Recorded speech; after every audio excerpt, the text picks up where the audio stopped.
Welcome back. It's Beyond the Box Score. I'm Dan Schneier. That's Jacob Gibbs, and we've got so much to get into today. I want to preview a little bit of what we're doing today here on the show, which I'm really excited about. It's a deep dive into some players that we've been wanting to talk about for a while. Our boy Colston Loveland, the breakout is upon us. Brock Bowers, all the capital Jacob and I spent this offseason. The breakout is upon us.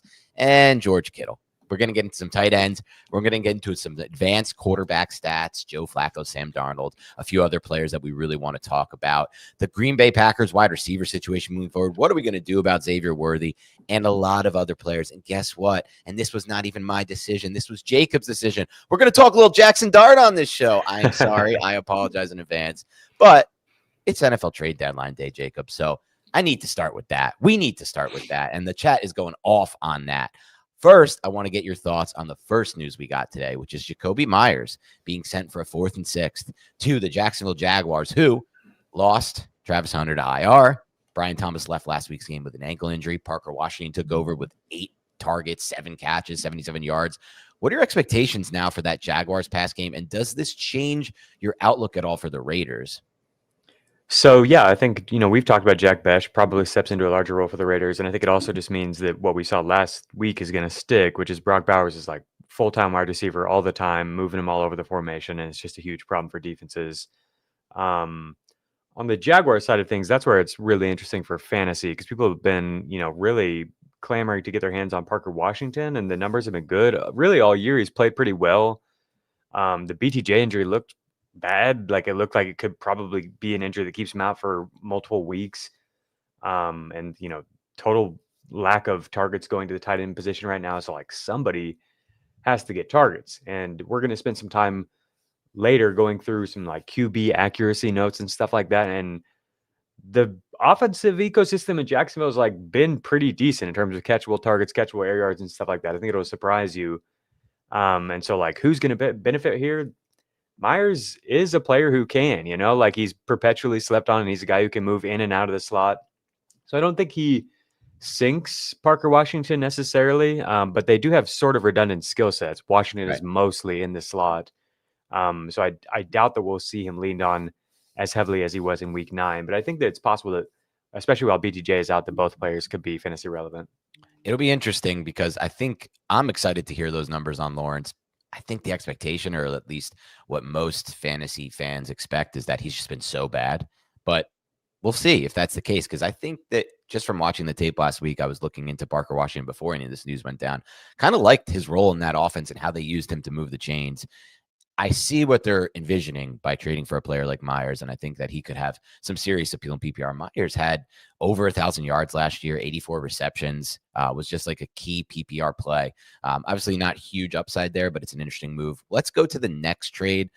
This one's a devastating one for you and I, because one of our favorite rookies is, he breaks out. He looks unbelievable. His tape looks unbelievable. His releases look unbelievable. He looks so explosive, Torrey Horton, the Seattle Seahawks wide receiver. And now they trade for Kubiak's boy from last year, Rashid Shaheed. Like, I don't get this. I don't even know what it means for Torrey Horton, but it's not good.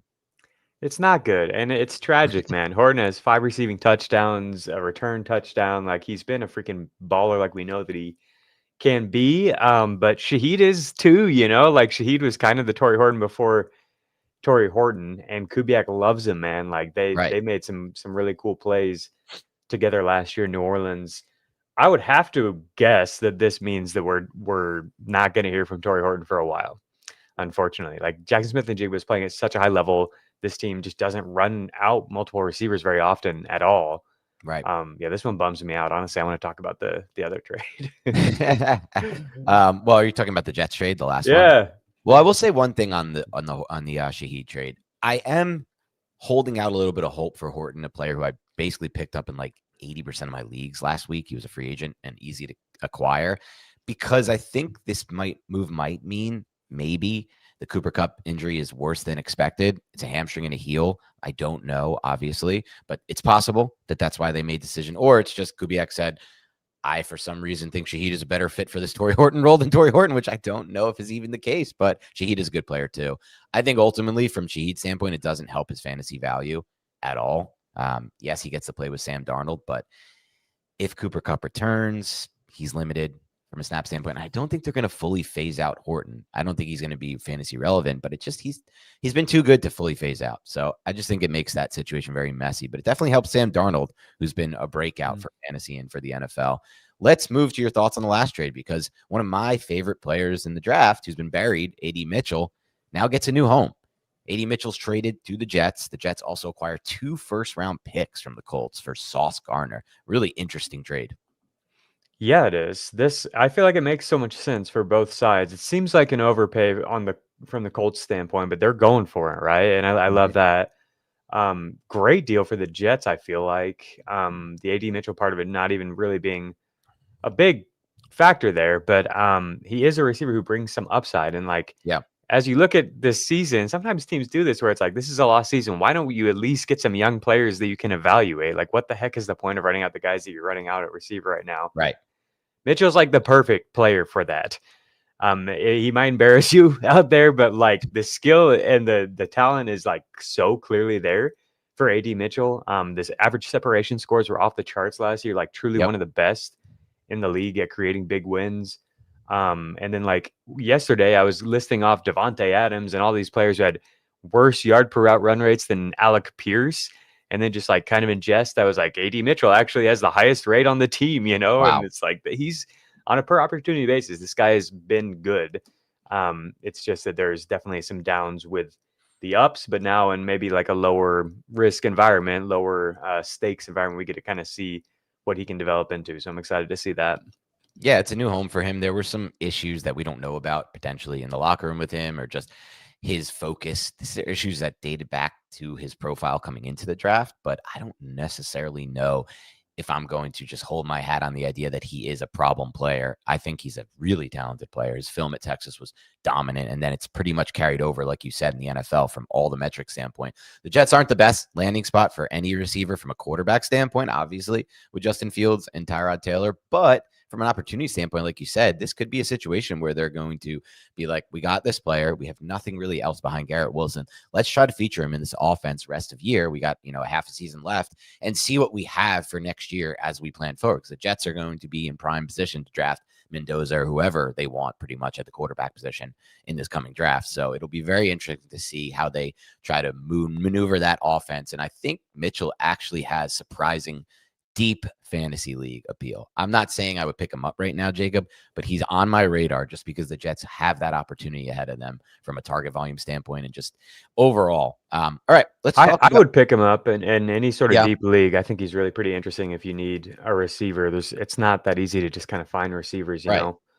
I think he has more, this might sound ridiculous, but I think he might have more upside than like somebody like Parker Washington, because we know he can create the big plays. So if he gets a full-time role, he could be somebody who contributes a lot more of those like big weeks down the stretch. I do think so. We got on the thumbnail today where the fantasy rescue squad, and it's like we're trying to like fill. I've got some teams, man, today that I went through and it's like, oh gosh, I lost Tucker Kraft, I lost Jaden Daniels, BTJ. Like this is a nightmare. What the heck do I do with this team? And so we're hoping, maybe it's Colson Loveland, maybe it's some of these trade deadline players. I think Rashid Shaheed is actually pretty interesting now. Like, I think I understand your point from a median projection outcome standpoint. It's probably not much different. He's probably going to project for fewer targets than he did in New Orleans, right? Right. There's more target competition, of course, with Jackson Smith and Jigba. But I do think there's more upside for sure. True. Like there's definitely more touchdown and big play upside. Darnold is playing at a way higher level. True. And the offense is just playing at a way higher level. And I keep bringing this up, and I hate it because I don't want it to happen. But like, if JSN were to get hurt, right, then like I think this offense could keep working pretty well, even without him. Like, of course, he's what makes it go. It wouldn't be as good, but I do trust Kubiak and all the other pieces there. And I think that some of these other players could be like then really interesting for fantasy. So yeah, he's just a really interesting upside piece if you can get him for cheap. You know what? I want to amend that take because I think you convinced me of it. Just thinking about the factors there. One, he already knows the Kubiak system. He just played in it last year. He'll be fine. It's not going to be this long period to take. He'll have to obviously work on his rapport with Darnold, but outside of that, it should be a quick period transition. And then two, like if, and again, it's speculation, but if Kupp is hurt, it's possible the reason they made this trade was because they don't really want Horton running it's crazy, but they don't want Horton playing a full-time role. Maybe that has to do, Jacob. This happens sometimes with rookie receivers. They don't trust him fully understanding the scheme, the playbook, where to be on every play, how he is as a blocker. And these are things that obviously Kubiak has worked with Shaheed. He may feel good about. So Shaheed does step into the Cooper Kupp role, assuming Kupp is out a few more weeks or who knows how long. He has a long injury history. He's an older player. That does scream like maybe some upside we're not even really considering how well Darnold is playing. So I like that take by you, and we'll keep an eye on that. I'm going to be looking at waiver wires to see where Shaheed is and if he's been dropped, because I am definitely starting to see the upside case there, even if I don't necessarily believe too much in the consistency aspect of it.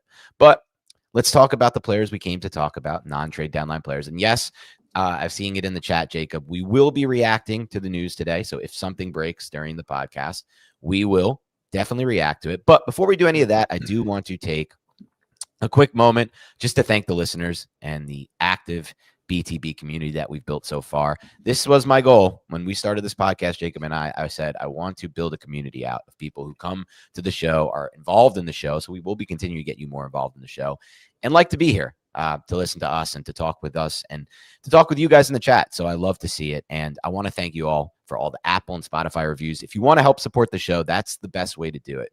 Go to Apple, go to Spotify, leave a 5-star review to support the show, and tell us what we can do to help you in the second half of your fantasy season. So you can leave us questions, a grade the trade. Maybe if you want a deep dive on a player or team that you're focusing on trading for or you have on your roster, leave that in the Apple and Spotify reviews. Ask us there and we will get to it.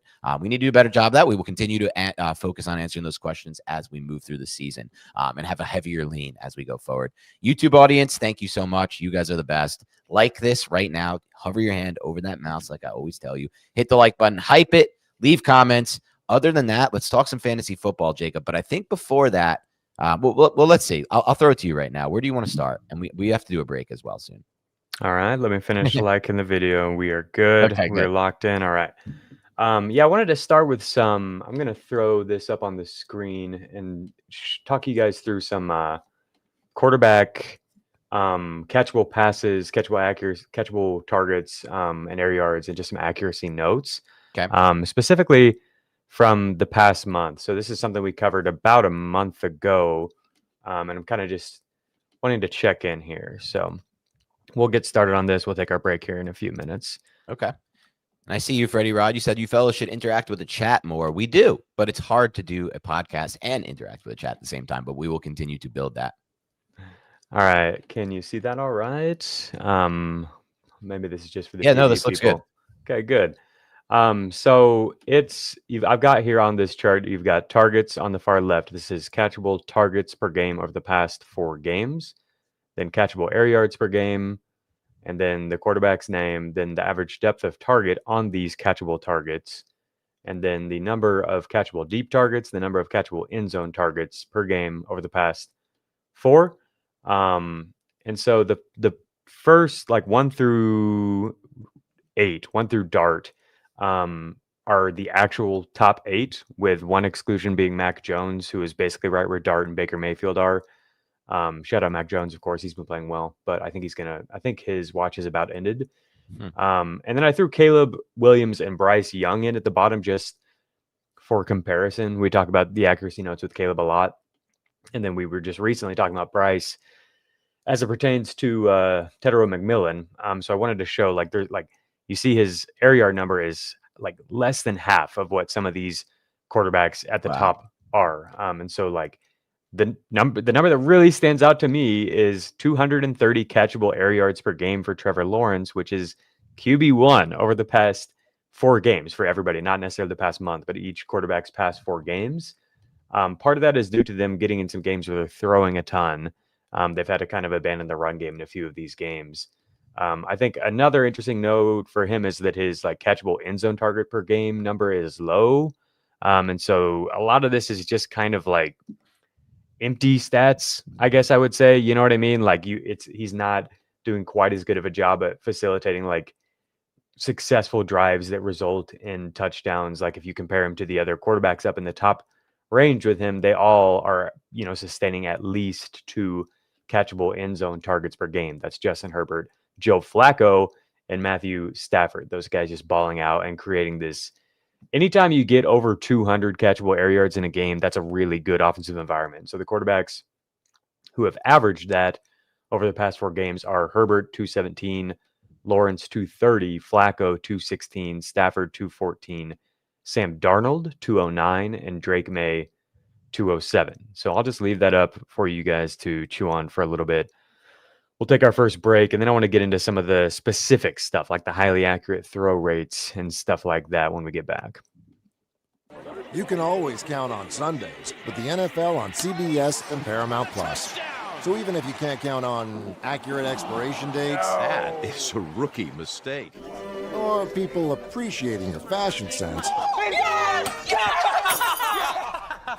Jim, the crowd is not on board here. you can always count on Sundays with the NFL on CBS, streaming on Paramount Plus. Glad we wear our good jerseys. Yeah. You are on mute. There. I am, yeah. I don't know. Normally it comes out of mute out of the break. All right. So the highest highly accurate throw rate on throws of 10 or more air yards over the past month. I'm just going to give you this list because I found it really interesting, and I'll give you the number of attempts as well. So these are the guys that are at 55% or higher in terms of throwing a highly accurate ball on throws that travel 10 or more yards past the line of scrimmage in the air. Justin Herbert at 55%, Drake May at 56%, Mac Jones at 61%, Sam Darnold at 61%, Joe Flacco at 64%. Way above all of them at 72% is Jalen Hurts. Only 29 attempts, though, for Hurts. So definitely keep that in mind. That's compared to 52 attempts for Flacco, 33 for Darnold, 38 for Jones, 43 for May, and 51 for Herbert. So much smaller sample size, but I feel like he has played a lot better, and like the line has gotten a bit better and healthier, you know, like they've been more willing to go to the air. And the guy that we've really seen benefit from it is Devontae Smith, right? And so I wanted to just run some names by you with Devontae Smith and see how high he's pushed up for you, like rest of season, because the dude is just playing lights out right now. And you know, when you watch the film, you really liked what they were able to do with getting the ball in his hand quickly in short area, right? But we also know that he's Slim Reaper, right? He can just absolutely take your soul down the field. And so to see Hurts delivering balls this accurately is really interesting to me. Do you have any thoughts on Hurts' play recently? I know he's somebody we oscillate on a lot, trying to figure out where he lands, but the stats lately look good. It definitely felt to me and I've watched tape now of the last 2 Eagles games, the Giants blowout and the game before that, I believe, what was that dome game they played versus the Vikings? It felt to me like that offense has figured out something in the pass game that they didn't have at the beginning of the season. And obviously it was a new offensive coordinator, not a new scheme necessarily, but it felt like they were figuring things out because there were deep inbreakers that they were creating separation for Devontae Smith. Obviously one of those games was without AJ Brown though. So it's very hard to kind of figure out where that shakes out once he's back in the mix. But I do like what you said. They're getting Smith more involved in quick game, which was something that they really leaned heavily on with AJ Brown earlier in their career together. So I think that should definitely help him. And he looks so good, man. He's a 3-level winner. He wins in the intermediates on his ability to just, you know, sell a vertical break. And then he wins in the vertical routes with double moves and just raw speed. So he's like a elite player individually, and Hurts is definitely playing better, throwing accurate passes. And I think the Eagles' offensive passing game has taken a step forward. I don't feel fully confident in that yet, Jacob, but I feel somewhat confident in that, and especially because Landon Dickerson is back and they're actually getting something going in the run game, which allows them to be less one-dimensional. Yeah, and the volume has really went his way lately. We've seen this at times when AJ Brown has been out, that he's been able to have these spike weeks, but freaking 67% first read target rate in his last game. Of course, that results in 183 yards. That was week 7, not week 8. Sorry. Yeah. 43% in week 8. He's never pushed into that like 60% range. That's pretty insane. So yeah, as I look at him, like obviously AJ Brown coming back affects him, but we've seen him. I think we did this on a podcast a few weeks ago where it's like he's just slowly year over year crept closer and closer to AJ Brown. If you look at these first read target rates and all of that, Yep. And they're pretty much like near equal now in the year 2025. And so I think it's totally viable to expect him to like continue to see big volume. And then if something were to happen to AJ Brown, then we know the upside is huge. And so then I look at the schedule. And it's Green Bay this week. Not ideal, but a game that could turn into a shootout. And we have seen some receivers find success in this matchup. But then it's just like a ton of potential shootouts. I think we've talked about this before, but just want to run it by you again. Detroit at Dallas, Chicago at the Chargers, the Raiders at the Commanders, at the Bills. That is just like good schedule. So many of those games we could see them have to kind of put the foot down on the pedal in the passing game. Which just has me excited because that's pretty much all you've really needed for the Eagles receivers. Like they're so good that's really all you need is them to throw the ball more than 25 times. So rest of season, are you taking Garrett Wilson or Devontae Smith? You taking Nico Collins or Devontae Smith? I'll go Devontae Smith over Garrett Wilson, though that one's a little closer just because there is some hope that Justin Fields is able to lean on what he found last week, the week before the bye, but it's small hope. And even at that point, I feel like it's fleeting because Aaron Glenn hasn't even fully committed to him as the quarterback. And then in the other side of it, Nico Collins, that's a tough one, Jacob. Nico's our boy, but man, has it been a rough season for our boy. Concussion, just playing without CJ Stroud now for hopefully not more than a week, I guess, because I'm not really a big fan of Davis Mills, though he did lean on Collins in like the short game when he first came in. We got some like cheap receptions at least, which we weren't getting from Stroud with Nico Collins. I think I still take Nico. I think there's still more upside just because of the Eagles still project as a team to me that won't. I see what you're saying with the potential for shootouts, but it really just depends a lot on their defense. And if their defense takes over like it did in the second half of last season, which is totally possible, it could be a situation where we see them lean back on the run game because they found success in the run game. It was against the Giants, the worst run defense in the NFL, but you could tell that there was a difference with Landon Dickerson on the field. How about Roma Dunze, who's been moving way down? Is that boy. A clear Devontae Smith for you? Oh boy, yeah, it's a clear Devontae Smith. Did you see Roma Dunze's dad? Yeah, of course. Begging Twitter to trade him. Yep.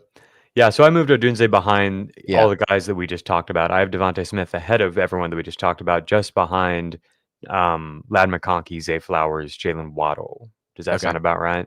Yeah, I think that's good. That lands him at wide receiver 15, which is like way ahead of where I have AJ Brown.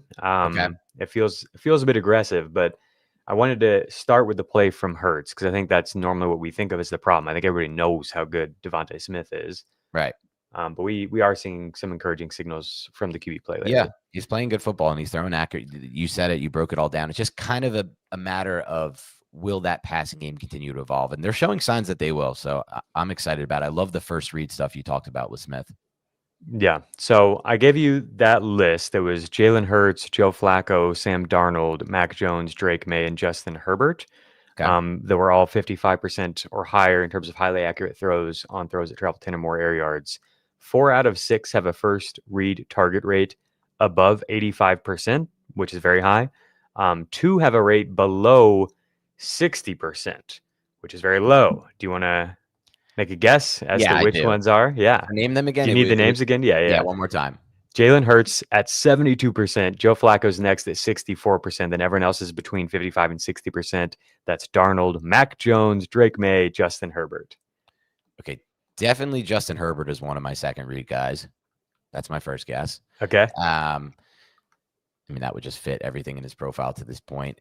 The next one, I think it's either Mac or Drake May. Let me see who I want to guess here. I just watched Mac on tape, so I'm just trying to think if I'm going to go Drake. Drake May has a really high first read target rate pretty much across the board. Okay. I think he's just like pretty dialed into what McDaniels wants that offense to look like. That's a bad guess. So we'll go Herbert.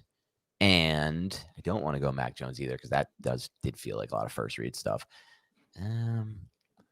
It's Mac Jones. It is Mac Jones. Okay. That's my original thought. It's just not what you'd expect. It's him and Jalen Hurts. Oh, and Hurts. Yeah, just Herbert. Okay. You said on yesterday's show that I didn't do a good enough job giving you curveballs. So I think I like actually knowing curveball. There's no shot you'd give that. Yeah, it's the least expected.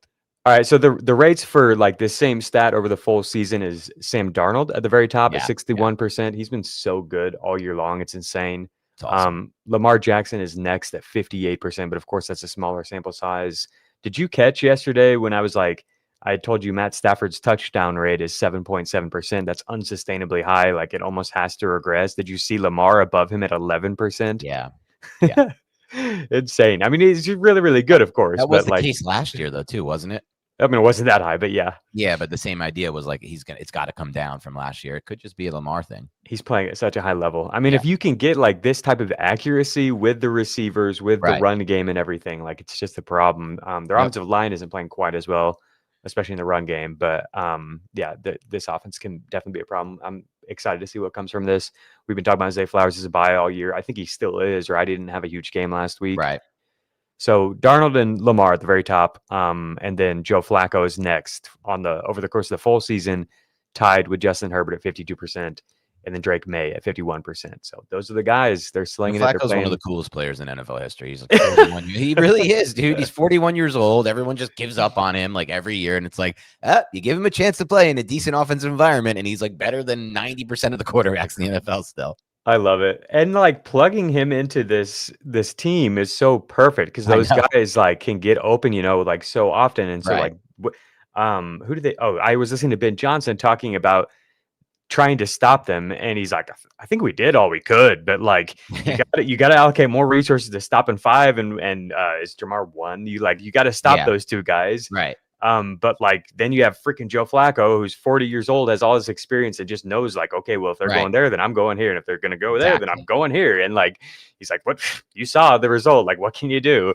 It's the most underrated aspect of playing quarterback, the processing. And it's hard to quantify, but when you watch the tape, you see it. And he's on that different level as far as that. He's seen so much. He's played through so much. But you also have to have the arm to get the ball there if you can process it. And he has both. Yeah. All right, a few more catchable notes, and then we'll hit our second break here, and we'll talk about some tight ends, talk about the fantasy rescue squad. So I give you the highly accurate throw rate on these throws of 10 or more air yards. You heard Drake May was 5th at 51% over the course of the full season. He's first in catchable ball rate on these throws, 76%, which is really impressive. Like normally I feel like last year was flipped a little bit where he had the really highly accurate throws, but there are also a lot of misses. And so like his catchable target rate was lagging behind a little bit, if I remember right. That's how it felt watching him. But this year is just like everything is running so tight over there. Of course, this last week was probably his worst game of the year. But yeah, 76% catchable ball rate on throws of 10 or more air yards for Drake May this year. The worst catchable ball rates on these throws. Do you want to guess any of these? I bet you could guess some of them. The worst catchable ball rate at 10 plus of all NFL quarterbacks, not the 6 you mentioned. Qualified, yeah. Qualified quarterbacks. Let's see if I can. Bo Nix, of course. Number 1, 51%. Bo Nix, yeah, that one's easy. I mean, you just watch it every week. Penix or no? Yeah, he is third worst at 56%. Look at me. I got 1 and 3. Now I told you you'd probably get these. I don't know. Let's see if I can get the second, though. Those were my easy ones, Penix and Nix. Give me a conference. Give me a conference. AFC. Is it Cam Ward? It's not Cam Ward, is it? No, both. Or yeah, Cam Ward is 4th worst, 58%. Okay, all right. That's both these are AFC. Yeah. So I got 1, 3, 4. Can we get 2? Who's number 2, Chet? Let's see if the chat can get it before I can. The least accurate, or the least accurate, the worst at developing catchable throws. Yeah, for these receivers. So we got Cam. We got all the first and second year quarterbacks out that aren't playing well. It's not Justin Fields, is it? No, I don't know if he qualified. Yeah, he doesn't qualify. That's a bad guess. Gino? No. Gino. Chat got it before Gino. Dan. Damn, dude. No, I didn't even see the chat. No, I didn't see you, Arvin. I see you now. I didn't see you. Oh, that's a good guess by Albert Gabriel, but Gabriel definitely doesn't qualify. Gabriel will be 1 on this list eventually, though. 51% catchable ball rate on throws of 10 or more air yards for Bo Nix, worst in the league, followed by Geno Smith at 54%, Michael Penix 56%, Cam Ward at 58%. Tied with Cam Ward, Baker Mayfield at 58%. Wow. Yeah, it's been pretty rough lately. He has a 54% rate to go with a 38% highly accurate throw rate over the past month on these throws. That's Baker. Yep, those are Wow. basically Bo Nix numbers. Wow. And I think to that point, it's like, that's like almost a corollary for Geno, where it's like having, the disconnect with the pass catchers, not having the plan that you had coming into the year affects these things, that throws him off a little bit. You've mentioned that like he doesn't have as much familiarity with these receivers who are in now. And like, can you catch a ball that's thrown to a place where the receiver didn't have the same idea as you as to where to go? Like, no, it can't be caught. There's no one there. Like, can you catch a ball if you're just not open and the defense is blanketing you? Like, no, it can't be caught, There are definitely, it's not just accuracy. Yeah. So maybe there's some hope for Geno people, because what I'm about to throw at you, in addition to this being second worst behind or ahead of only Bo Nix, is not good. So you see on the screen here, this is the quarterback comparisons for the past 4 games. You've got some of the best names up here, along with Caleb Williams and Bryce Young. So like Bryce Young's numbers are only 18 targets, 104 air yards have been catchable per game. Very low. Let's compare that to Geno Smith. And Geno Smith's past 4 games, 23 targets. That's better than Bryce Young. They've thrown a lot of short passing. 73 catchable air yards per game, including the game that we just had with Brock Bowers for Geno Smith. 73 compared to 104 for Bryce Young or 230 for Trevor Lawrence. His average depth of target on catchable targets is 3.2 yards. Bryce's is 5.8. That's the lowest on the graphic here. Wow. 0.25 catchable deep target. So that's 1 total catchable deep target across his past 4 games, and 1 catchable end zone target per game across his past 4.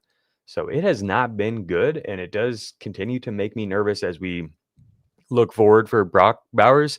If he's doing the stuff he did last week and you can just throw him the ball immediately and he can just go run people over and everything, like there's 4 guys tackling him and he still somehow pushes for a first down. Like, maybe it doesn't matter, maybe it doesn't matter, but it's been really bad for the Raiders this year. The offensive line has been a huge problem and Geno has not played well at all. So that's why I've been so nervous. But at least we now have confirmation that Brock Bowers is back and is healthy. He looked great. He looked great. So we're going to talk about that more after our break here. But the offensive infrastructure here definitely still has me nervous. I need to see more from Geno before I'm like all the way back in. That's fair. And I also I was really hoping for my Bowers shares that they had won that game instead of lost on that 2-point conversion. I just need them to stick with Geno. As bad as Geno's been, if they go to Pickett, I think it's over for Bowers. I'm one of the biggest Pickett haters you'll find. I don't think he can throw a football at the NFL level with any kind of consistency. So that to me could be way worse than Pickett. Than Geno. All right. Let's take a quick break and we'll get back into some more stats and some more players that we're going to break down. When you need your sports news all the time, we've got breaking news to bring to you. CBS Sports HQ gives you a snapshot of all the sports that matter to you. When you need your sports in a snap, find it on CBS Sports HQ, streaming free anywhere you are. Okie doke. Let me zoom in here for you. I've got tight ends who have more than 100 routes run this season, sorted by yard per route run rate. Okay. And you'll see Colson Loveland, after just 1 big game, is top 10 ahead of Brenton Strange, ahead of Harold Finn, and weirdly ahead of Trey McBride. It's just been an annoying year for the Cardinals offense there, but at least McBride's getting the touchdowns this year.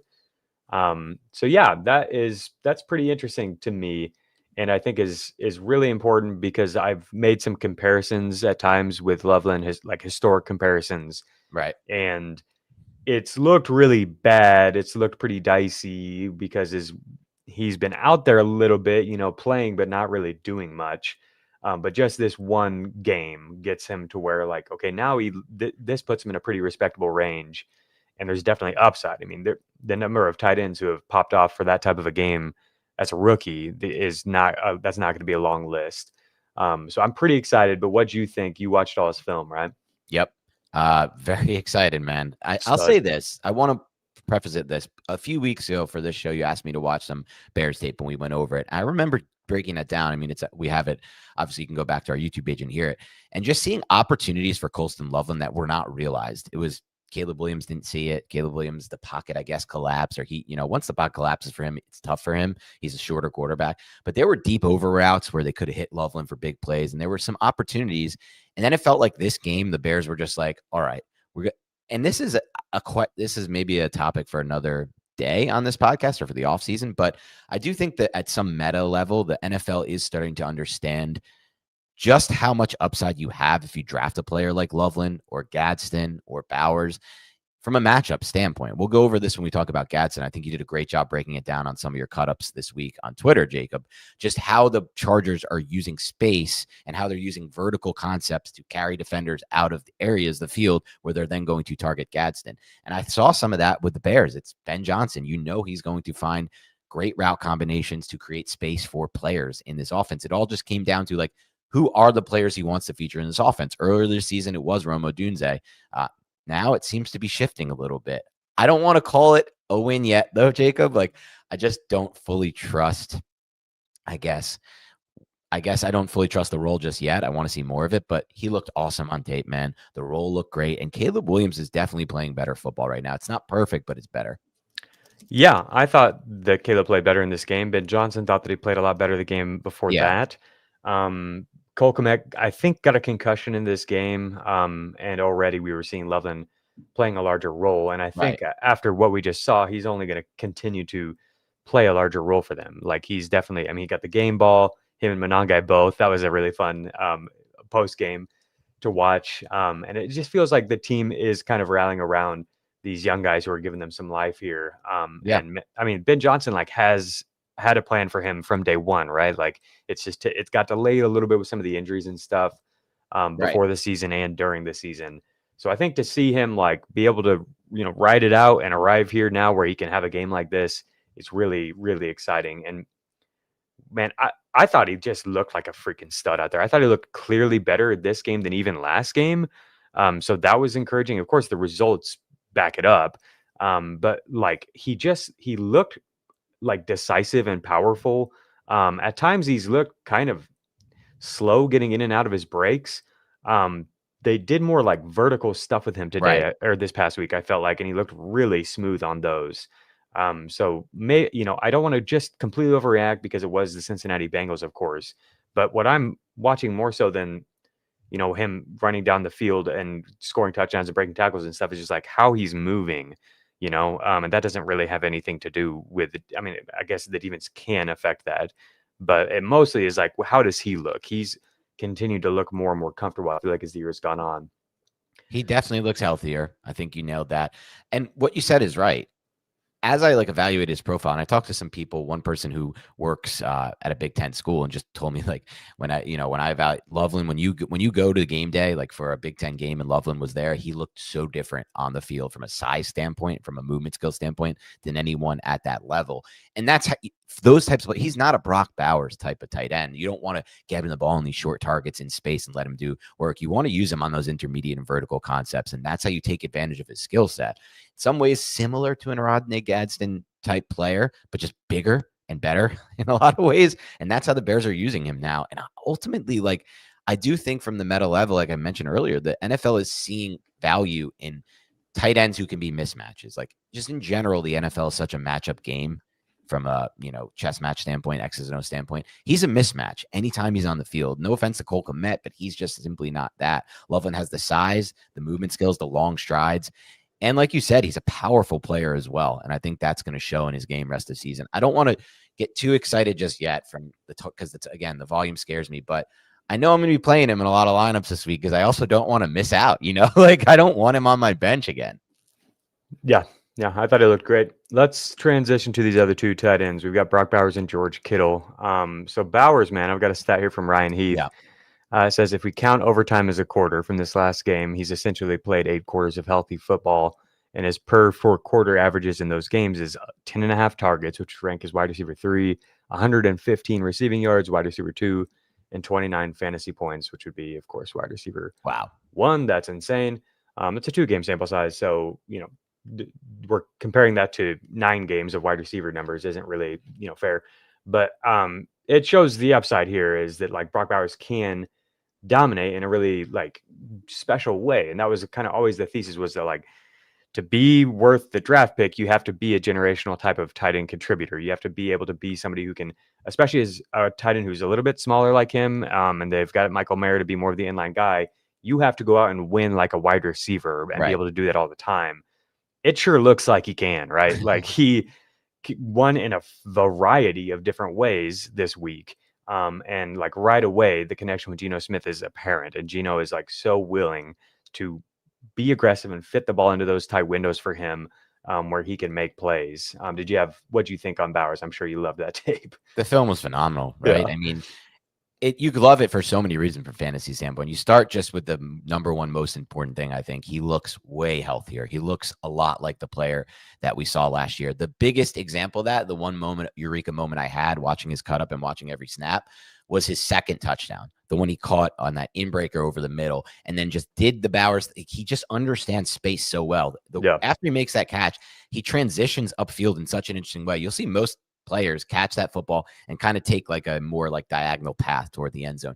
He creates the space by kind of almost jumping back laterally and then finds that lane for himself to then take it into the end zone. That's like the explosiveness, the post-catch ability that we talked about this preseason when we said, like, look, last year, based on the Raiders offense, based on the quarterback play, there just wasn't much space to work with for Bowers post-catch. Will that be there this year in a Chip Kelly scheme?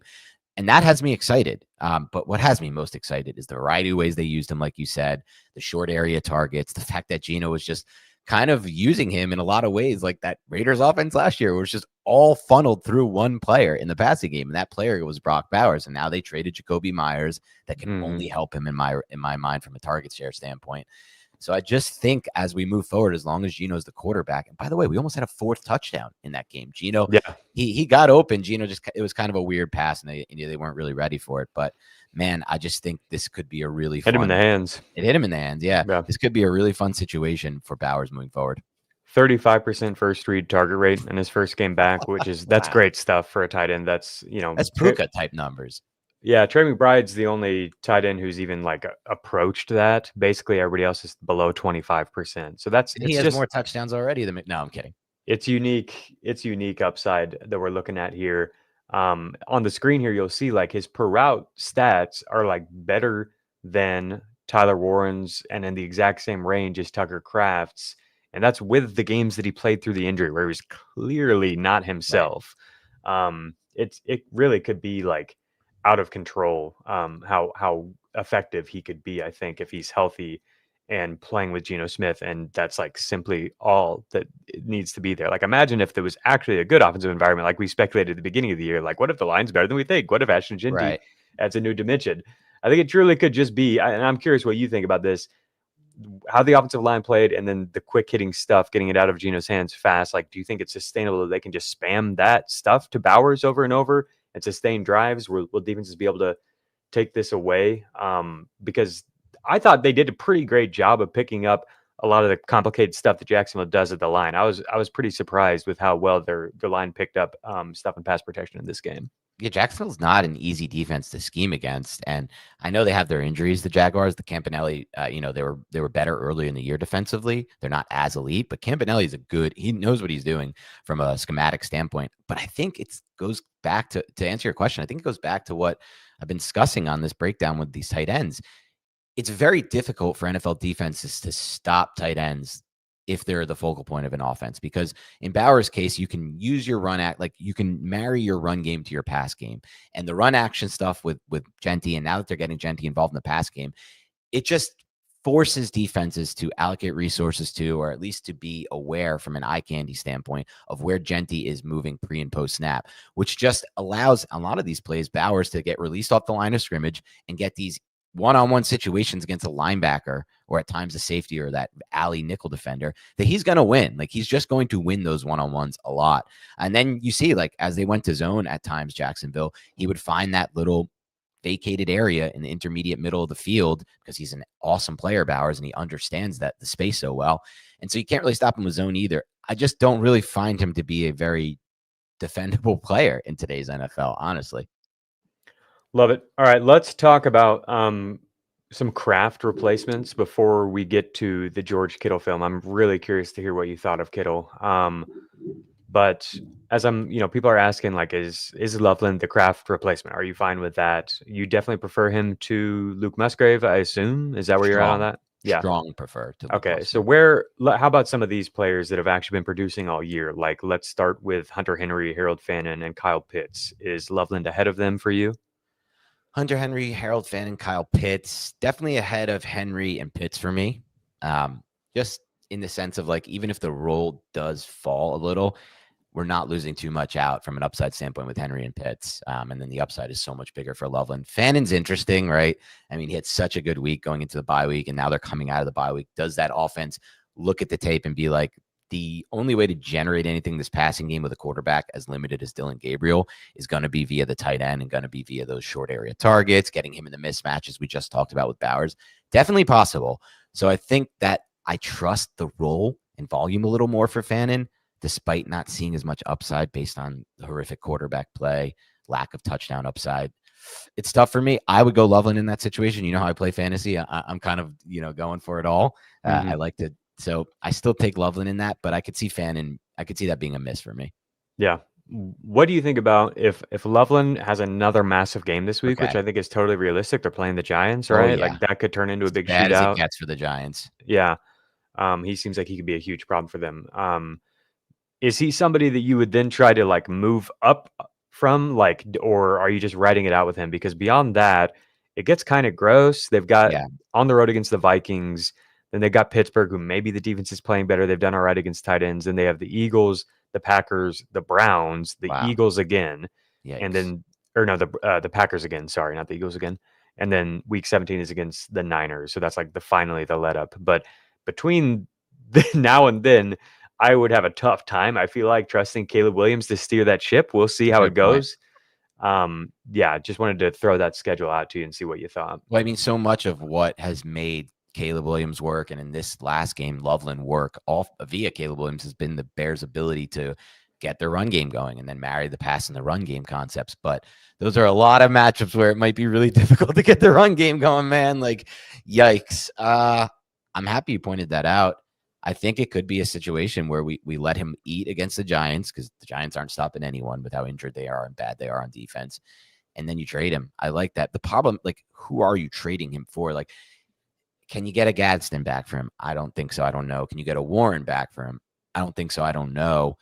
I guess maybe like a Laporta could be a target for you if he blows up again this week. Yeah, I wanted to also bring up Kincaid. Okay. I just feel like he's playing really well. I was a little bit worried about his health, but I thought he looked really good against the Chiefs.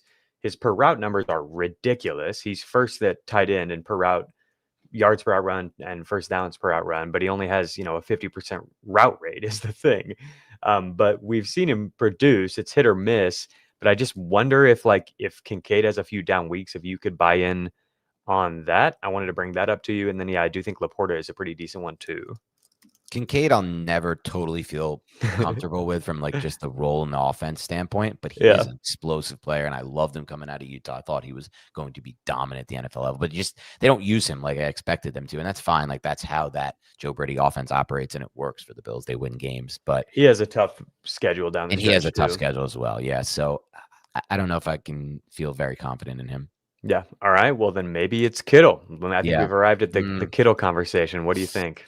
Kittle conversation, not pretty from what I think. I mean, I went back and watched the full snaps of him against the Giants and then against the Texans. So, like, the first play of the game, quick out, designed to get him the ball. Fine. They're ready for it, the Giants. The problem is, like, there's so many snaps on this tape in these last 2 weeks where he's either used in to stay in and block or chip and release. Very few, like, they designed a nice speed out to him to like solve a third down, a third and short. That's cool. That's great. It's like 6 or 7 yards, but like most of his snaps are in line. There were 2 times I said against the Giants where he got, first time was in the third quarter. I have it charted where he was the big slot and he made a nice 10-yard catch on a quick in. But he's not a focal point of this offense. He got a tight end screen against the Texans. That was about it. Not a lot of vertical opportunities. He runs deep at like intermediate outs, but they don't seem to target him on those. I feel like they're almost designed to clear out space for Mac Jones to throw it to McCaffrey, and just so he has more space to work with. Then, as I charted, there's targets for Sky Moore. There were targets for Demarcus Robinson, Kendrick Bourne.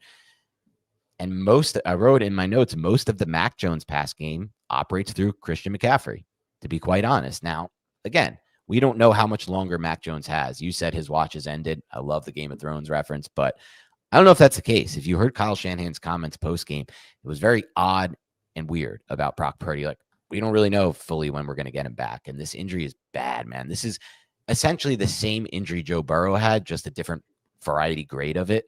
But who knows how bad that injury really is, right? Like, it's one of those like pain tolerance type things. So I don't have that much hope for Kittle. I think there's just a lot of targets in the offense. I still think it mostly operates through McCaffrey. Will it change with Purdy? Possibly. Do you have any numbers on Kittle with Purdy versus this year versus Mac? Yeah, so what I've got is the first read target rates for Kittle this year.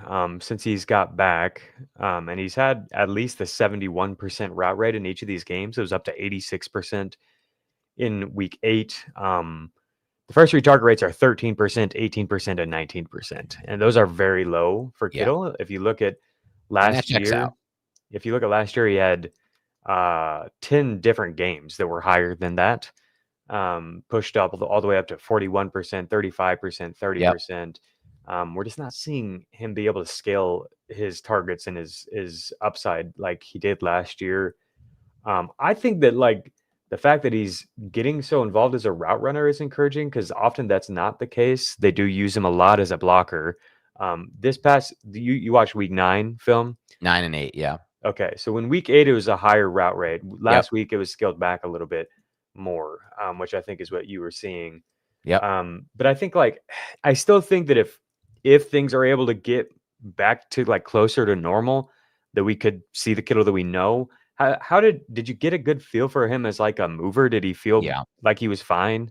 He looks the same. He doesn't look held back by the injury at all. And even on some of those, like I said, those deep outs he ran, he was open and he looked like he did a great job getting in and out of his cuts to get open. But I ran back a few. I was like, were these just designed to create space for McCaffrey in the flat? Yeah. It does kind of feel like, but this is also with Mac Jones. So I want to preface it by saying, like, when Purdy comes back, we could be seeing a whole different usage for Kittle. Yeah, I think that's where I am at on him. I'm glad to hear that confirmation from you that he looks normal, looks like Kittle. Just don't but let the roll. the data's not good, but maybe that does allow you to buy low. Like maybe you actually could next week, if we get another down game from Kittle, turn like Loveland plus into Kittle or something like that. I like that. You know? Or just Loveland Loveland plus a little bit. Yeah, that I can get on board with. So yeah, maybe that's like the late season rescue squad for you is George Kittle. Okay. I'm glad to hear that from you. At a cheaper price, yes. I've been pretty nervous about him. And he's been somebody who I've wanted to buy. I think he makes a lot of sense for like dynasty teams and stuff like that to get in on as if you're contending or even just for your season-long leagues now that we've had some tight end injuries. But man, it's been real quiet since he's gotten back, right? We were really, really excited for him. I think it's like clearly Bowers ahead of him, McBride ahead of him. What do you think about Tyler Warren ahead of him? Because it's been quiet for him too. And we saw in this past game where like they fall behind, and so they're not able to as easily just like lean on the run and play action game, you know? The things dried up for him a little bit. Like when they've gone to the normal drop back game, it's been Pittman, Downs, Pierce, and then Warren. As like more of the fourth option in the like normal drop back game. Do you have any concern for like the lack of upside? We've only seen it like 79 yards is where he's topped out. His last few games have been 26, 53, 69, 63, 44 yards. Any thoughts on Warren compared to like Gadsden, Kittle, some of these guys, even Ferguson, Laporta? Yeah. I think you did such an excellent job breaking that down, and it's not something that I've heard really talked about much in the fantasy space or even the NFL space, to be frank. Like, his production this year has been a lot based off the run action game and a lot based on scheme, in my opinion. Not to say he's not an amazing player. He's made some unreal catches at the catch point, some crazy plays post catch. And, but on a lot of what I've seen from tape, it's great job by Shane Steichen to get him these opportunities and really easy, simple reads to throw him the football. Now, when you get into game scripts like the last one, he's not as heavily involved. The good news is, Jacob, which is really important in my opinion, there will only be two more, it looks like, but one is in Seattle. There will only be 2 more outdoor games for Daniel Jones this season. And he is going back to his career with the Giants, he's a much, much, much better quarterback in a dome. I mean, it makes sense. He doesn't have great arm talent if we're just being honest with the situation. And he has the Seahawks in Seattle, and then he also has the Jacksonville Jaguars on the road, but that's Jacksonville. That'll be fine from a weather standpoint. So I think they'll get back on track, right? Like they have the Chiefs. That's going to be potentially bad, a bad game script. Outside of that, man, and the Seahawks, outside of those two games, I feel like it should be fine for the Colts. They'll be in the dome, or they'll be playing bad teams on their schedule. So I'm still okay with the Colts situation entirely.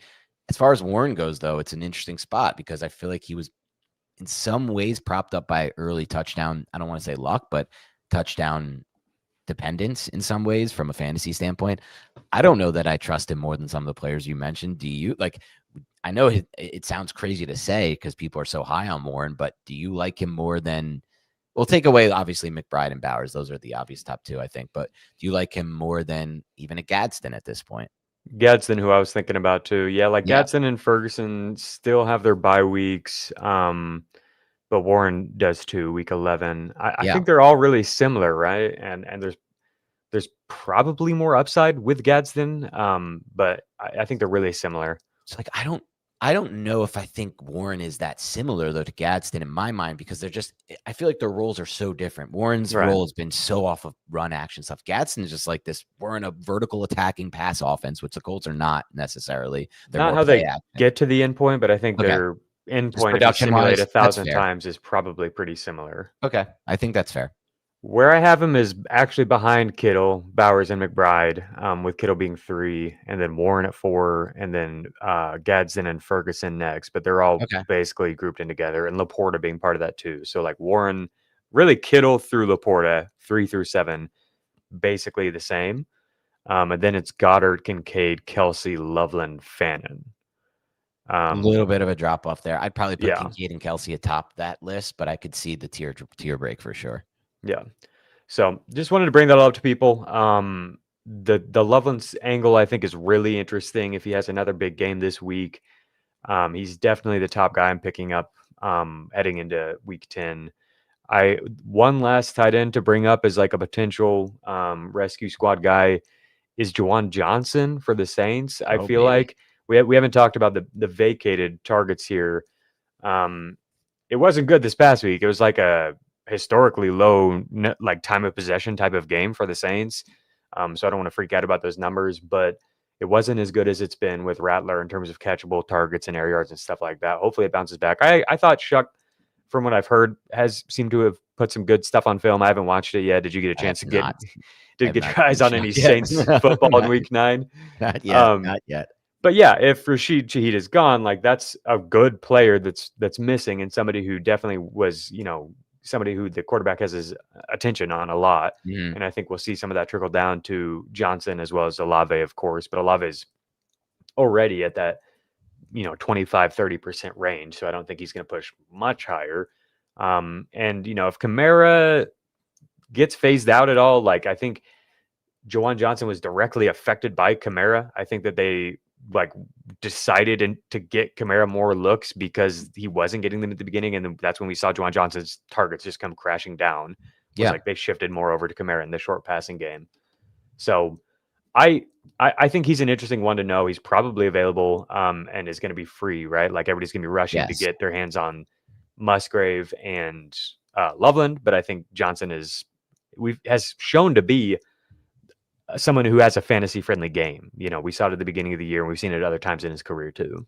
Yeah, I think that's a good take by you. I'm just a back end guy. Also, like his schedule gets pretty nice. Week 13 is Miami. Week 14 is Tampa Bay. Week 15 is Carolina. Then he has the Jets and the Titans to close out the fantasies. We can work with that. We can work with that. I'm hoping it does. Also, we see an uptick for Olave, who I just think is in a worse situation with Shuck. Though I do want to watch the tape because apparently there is some hope on the Shuck end from people who have watched it. And I want to say this. Thank you, Travis, who gave a shout out in the chat. He's right. We only have 131 likes. Come on, people. A lot of you are in here watching. Can you please do us a favor and hit the like button as you're watching? But unfortunately, there is no number of likes, Travis, to answer your question, that will make me break out the nose strip. Again, I'm a big fan of this nose strip. I actually was wearing it this morning before the show, but I don't think it's a great move on air, despite allowing me to breathe. As my situation's actually gotten worse, by the way, from that standpoint. Like I'm getting worse and worse off, but the nose strip is retired for now. it was too ridiculous. I love all the people telling us that they were gonna go as No Strip Dan for Halloween. Yeah, that's the costume. Yeah. With the hair blown up too. I was a bad hair day apparently that day. Thank you. 132nd like. Appreciate that. Let's get some likes up here. Okay. Ryan says no strip, no likes. All right. Maybe I will bring it back. But yeah. Thank you for liking. This man will do anything for the likes. I will do anything for the likes. I am definitely that man. All right. So if you guys have any other thoughts on tight end, if you're trying to figure out your tight end situation, let us know. I think that's probably the biggest place to address right now. We're going to get into waiver wire in more detail at the end. Yep. But to me, it's like Kraft has got to be the biggest loss right now. And then there are a lot of tight ends on bye. Ferguson's on bye. There's a lot of tight ends with buys coming up. So I wanted to talk through it. We'll talk through quarterback as well. Jane Daniels is definitely a player that you got to replace. But if you're ready, Dan, do you want to move on to some of these wide receiver profiles that I wanted to talk about? Yeah, I'm interested. Okay. Yeah, let's get into that. All right, let me get my screen up here. This is wide receiver position on the year, minimum of 50 routes run, which is very low. But is, of course, for the purpose of showing you that our guy, what is dead may never die, Christian Watson, 4th in yards per route run on the season, behind only Jackson Smith and Jigba Puka and Luther Burden. Pretty interesting stuff, not really. It's only 54 routes. I'm being a bit facetious here, but he's been this guy all along the way. He's always been really good on a per opportunity basis. And we're seeing in Green Bay some guys drop, like, of course, Kraft. Reed has been out all year. We don't know how it will go with him recovering. I mean, we've been waiting on freaking Ricky Pearsall to be back for like a month now. We just don't know how to go with these guys who are coming back. Matthew Golden is banged up. Watson is healthy and looks pretty good. Have you gotten a chance to watch much of Watson or the Green Bay Packers guys? Yeah, so Watson, just for a little, I want to throw this out there first, Jacob. I'm sorry, I was reacting for a quick second. The Cowboys just traded for Quinnen Williams. Wow, the Jets are just going all in on this fire sale. But interesting to see the Cowboys do it now. Traded for Logan Wilson and for Quinnen Williams in one day after you dropped these. Yeah, past 2. Like, come on, games guys. You have to win. It's Jerry Jones, man. You know how he is. He wants wins now. I don't know how his plan is to make the playoffs in the NFC. The NFC is so loaded. Like, we're gonna have a good team not make the playoffs. Between the West and the North divisions, a good team will miss the playoffs this year, which stinks for the NFC. That's how deep it is. But to answer your question about Watson, and I think Daryl G, thank you for commenting. He said, I'll still take Doubs' target share over Watson. Agreed. Doubs, I've said for a few weeks now, is to me the most consistent player in that offense. Oh, yeah. But just for a little lore, I do want to throw this back. When Beyond the Box Score got its first start, it was Adam Azer asking Jacob and I to join the show Monday, do something different, have a break. And we hadn't been on the show at all on FFT at that point. I had maybe done some mailbags at that point. And our first player that we pinpointed as a breakout was Christian Watson. That was our first big hit. He had a little slow start to his rookie season, missed some training camp, broke out in season. So I always will have a soft spot in my heart for Christian Watson. And I do think he's played really good since he came back. Like, coming off the ACL, we've seen players take a year to get back to their full health. I think he's looked just as explosive, and his hands have been really good. He's had issues with concentration drops in the past. We've seen him make some really difficult catches so far. It just becomes a situation of the numbers game that always scares me with the Packers. How do I trust the receivers in this offense?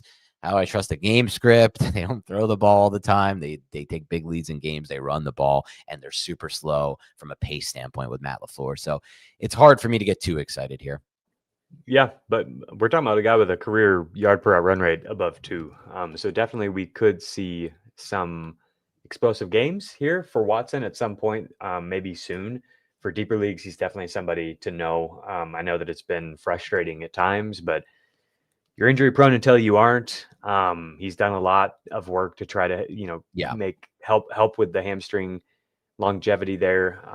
And so I just wanted to bring him up because he is playing good football again, but also playing good football all year long is Romeo Doubs. Want to give all the credit to this guy, round 4 pick, who's just continued to get better year over year. Career best 1.7 yards per out run last year, 9% first down per out run rate last year, which is really good.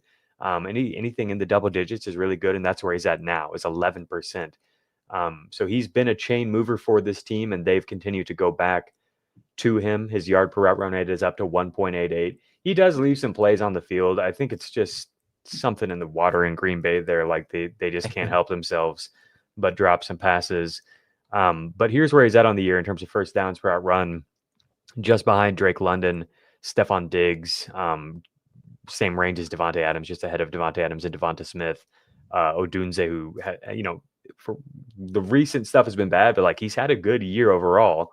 And Doubs on paper, higher yard per out run rate, higher target per out run rate, higher first down per out run rate than Rome Odunze. Everything looks better than Rome Odunze, except Odunze has one more touchdown. Does Doubs get ranked in that range? Not at all, right? Like even with Odunze plummeting down the rest of season rankings, he's still considerably ahead of Doubs for basically everybody. When really, like, there's kind of similar circumstances here, and his quarterback is way better. When I mean with the similar circumstances, is there's lots of mouths to feed in an offense that it seems like would prefer to lean on the run. Maybe not quite as hard as Green Bay. But yeah, this is just pretty interesting to me. I wanted to point this out. Like Tedero McMillan is another one where like on a per route basis, him and Doubs are basically identical. They have the exact same yard per route run rate. And he's just way, way lower. And this is another offense. The per route stuff is great and everything, but you have to remember that like Green Bay runs all the time. So like his per route data is not as relevant as Devontae Adams. Don't compare them as one for one because the Rams pass way more. But T-Mac and the Panthers are showing us that like they'd like to be the most run heavy team in the league, right? Yeah. But again, is anyone ranking Doubs ahead of T-Mac rest of season? Not really, Good point.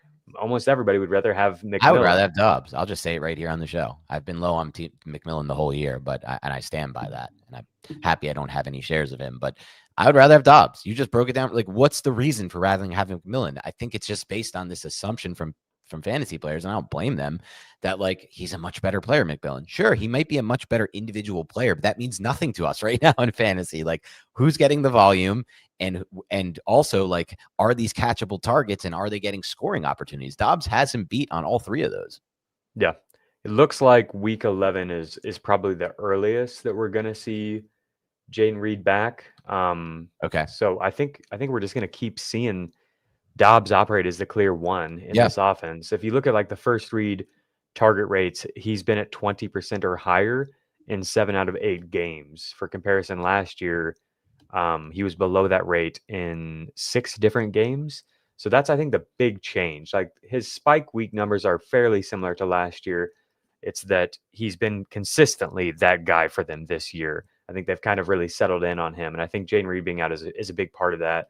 So by the end of the year, if everybody's back and healthy, that probably does affect him. But also, like, I don't think that Luke Musgrave is going to see the same. I don't think the tight end position is going to see nearly as much emphasis as it has, So I think that we'll see more stuff shift to the wide receivers, if I had to guess. Yeah. So he's just a name to bring up because we haven't talked about him a whole lot, and nobody really does talk about Romeo Doubs. Yeah, I like it. Might be an interesting trade for type player, right? Like, right. That's what we're doing here is like, who are some guys who are not really, front of the mind for most fantasy players as players who could help right now. If you just lost some guys, if you just lost BTJ or Travis Hunter or whatever, I think Doubs is somebody who you could trade for pretty cheap, put him in, ride him for a month and maybe even the whole year. He's somebody who can help you because I just don't know how. He's the healthy guy right now. Him and Watson are the healthy guys. I don't know how these other guys are going to recover and be able to find their footing. Yeah, strong take. And that's one of the players you can acquire and not have to give a crazy amount for. By the way, just on a quick note, because it came in this news that we were recording, BTJ, Brian Thomas Jr., has been diagnosed with a low ankle grade sprain and might be able to play this week. Yeah, classic. The high ankle sprain that just keeps getting lower. We'll see. It looked really bad. It did look bad, but on film, we'll see if he's back. They immediately traded for a wide receiver, so we'll see. Right. Okay, next guy I want to talk about is Xavier Worthy. How are you feeling, Dan? It's that bad? No, it's not that bad. Like, I think you did. I saw the tweet you had on him, and this is how I felt about Worthy watching their broadcast. I'm glad you put it out, and I want to get to the tape. I didn't see tape of Bills Chiefs yet, but there are wins for him on tape. Like, there are obvious wins, but doesn't matter if he's winning downfield and creating separation, getting open. If he's not the first or second read in the progression, sometimes Mahomes will do a good job. Obviously, he's Patrick Mahomes of navigating a pocket that's breaking down and then moving around, and he'll find Worthy. And we'll see that throughout the year. And some of that will lead to big plays. I think he still has a decent role in the red zone, but it's been, stymied in a lot of ways by Rashid Rice's return. But as far as when the plays are on script, which has been more frequent for the Chiefs in the second half of the season, or in the recent four game stretch, they've really taken it to a new level. He's not an early read in the progression. And so it's going to go to Rice. It's going to go to Kelsey. And a lot of times, like when they have Juju on the field, he'll be their primary on these third down situations. So what does that leave for Worthy? It leaves the broken plays. It leaves occasional design deep shots, which they will take to him. And it's just not it's not a very fruitful role. He does look good out there, though. Let me say that. He looks healthy again, finally. He was playing injured earlier in the year, and you could see it. But those were the games when Rice was out. We wanted him to be healthy, so he could establish some kind of role we can feel confident about. I don't know. Do you feel confident at all in his profile? Maybe not confident, but I thought that he played better last week. When I watched the game live, I thought that he looked good. I liked the usage for him. Wasn't quite as much just downfield boom bust type stuff. And so I went and rewatched the film, and it's I do think he is winning on some of these routes. So his average depth of target was really high last week, but over the past 2 weeks, it's been in a more 12-yard range overall. And his route rate is up. So he's basically at first when he came back and he wasn't quite healthy, they were mixing and matching a lot of guys, Tyquan Thornton, Marquise Brown, Juju and stuff. They're kind of focusing more on him and Rice lately, which I like. So we're getting a route rate above 85% in that range. And the first read targets have been 33% in week 9, 30% in week 8. We haven't seen that amount to huge production yet, but I do think that it could come, right? So I just wanted to bring him up because I know it's been frustrating, but the underlying stuff is all pretty good. This is a really weird take. And maybe I saw somebody in the chat complaining about me having Brock Bowers low last week. And so I also saw somebody in the most recent video being irritated that I was expressing negativity about Bill, or trepidation about Bill, not even negativity necessarily. I hope it's okay that I remain adaptive. I don't think it's a good thing at all to become Jake Lock is as bad as it gets into things. So if I'm nervous about the health for Brock Bowers and the offensive ecosystem, I want you to know that. That's why you're here, right? It's because you're curious what we think.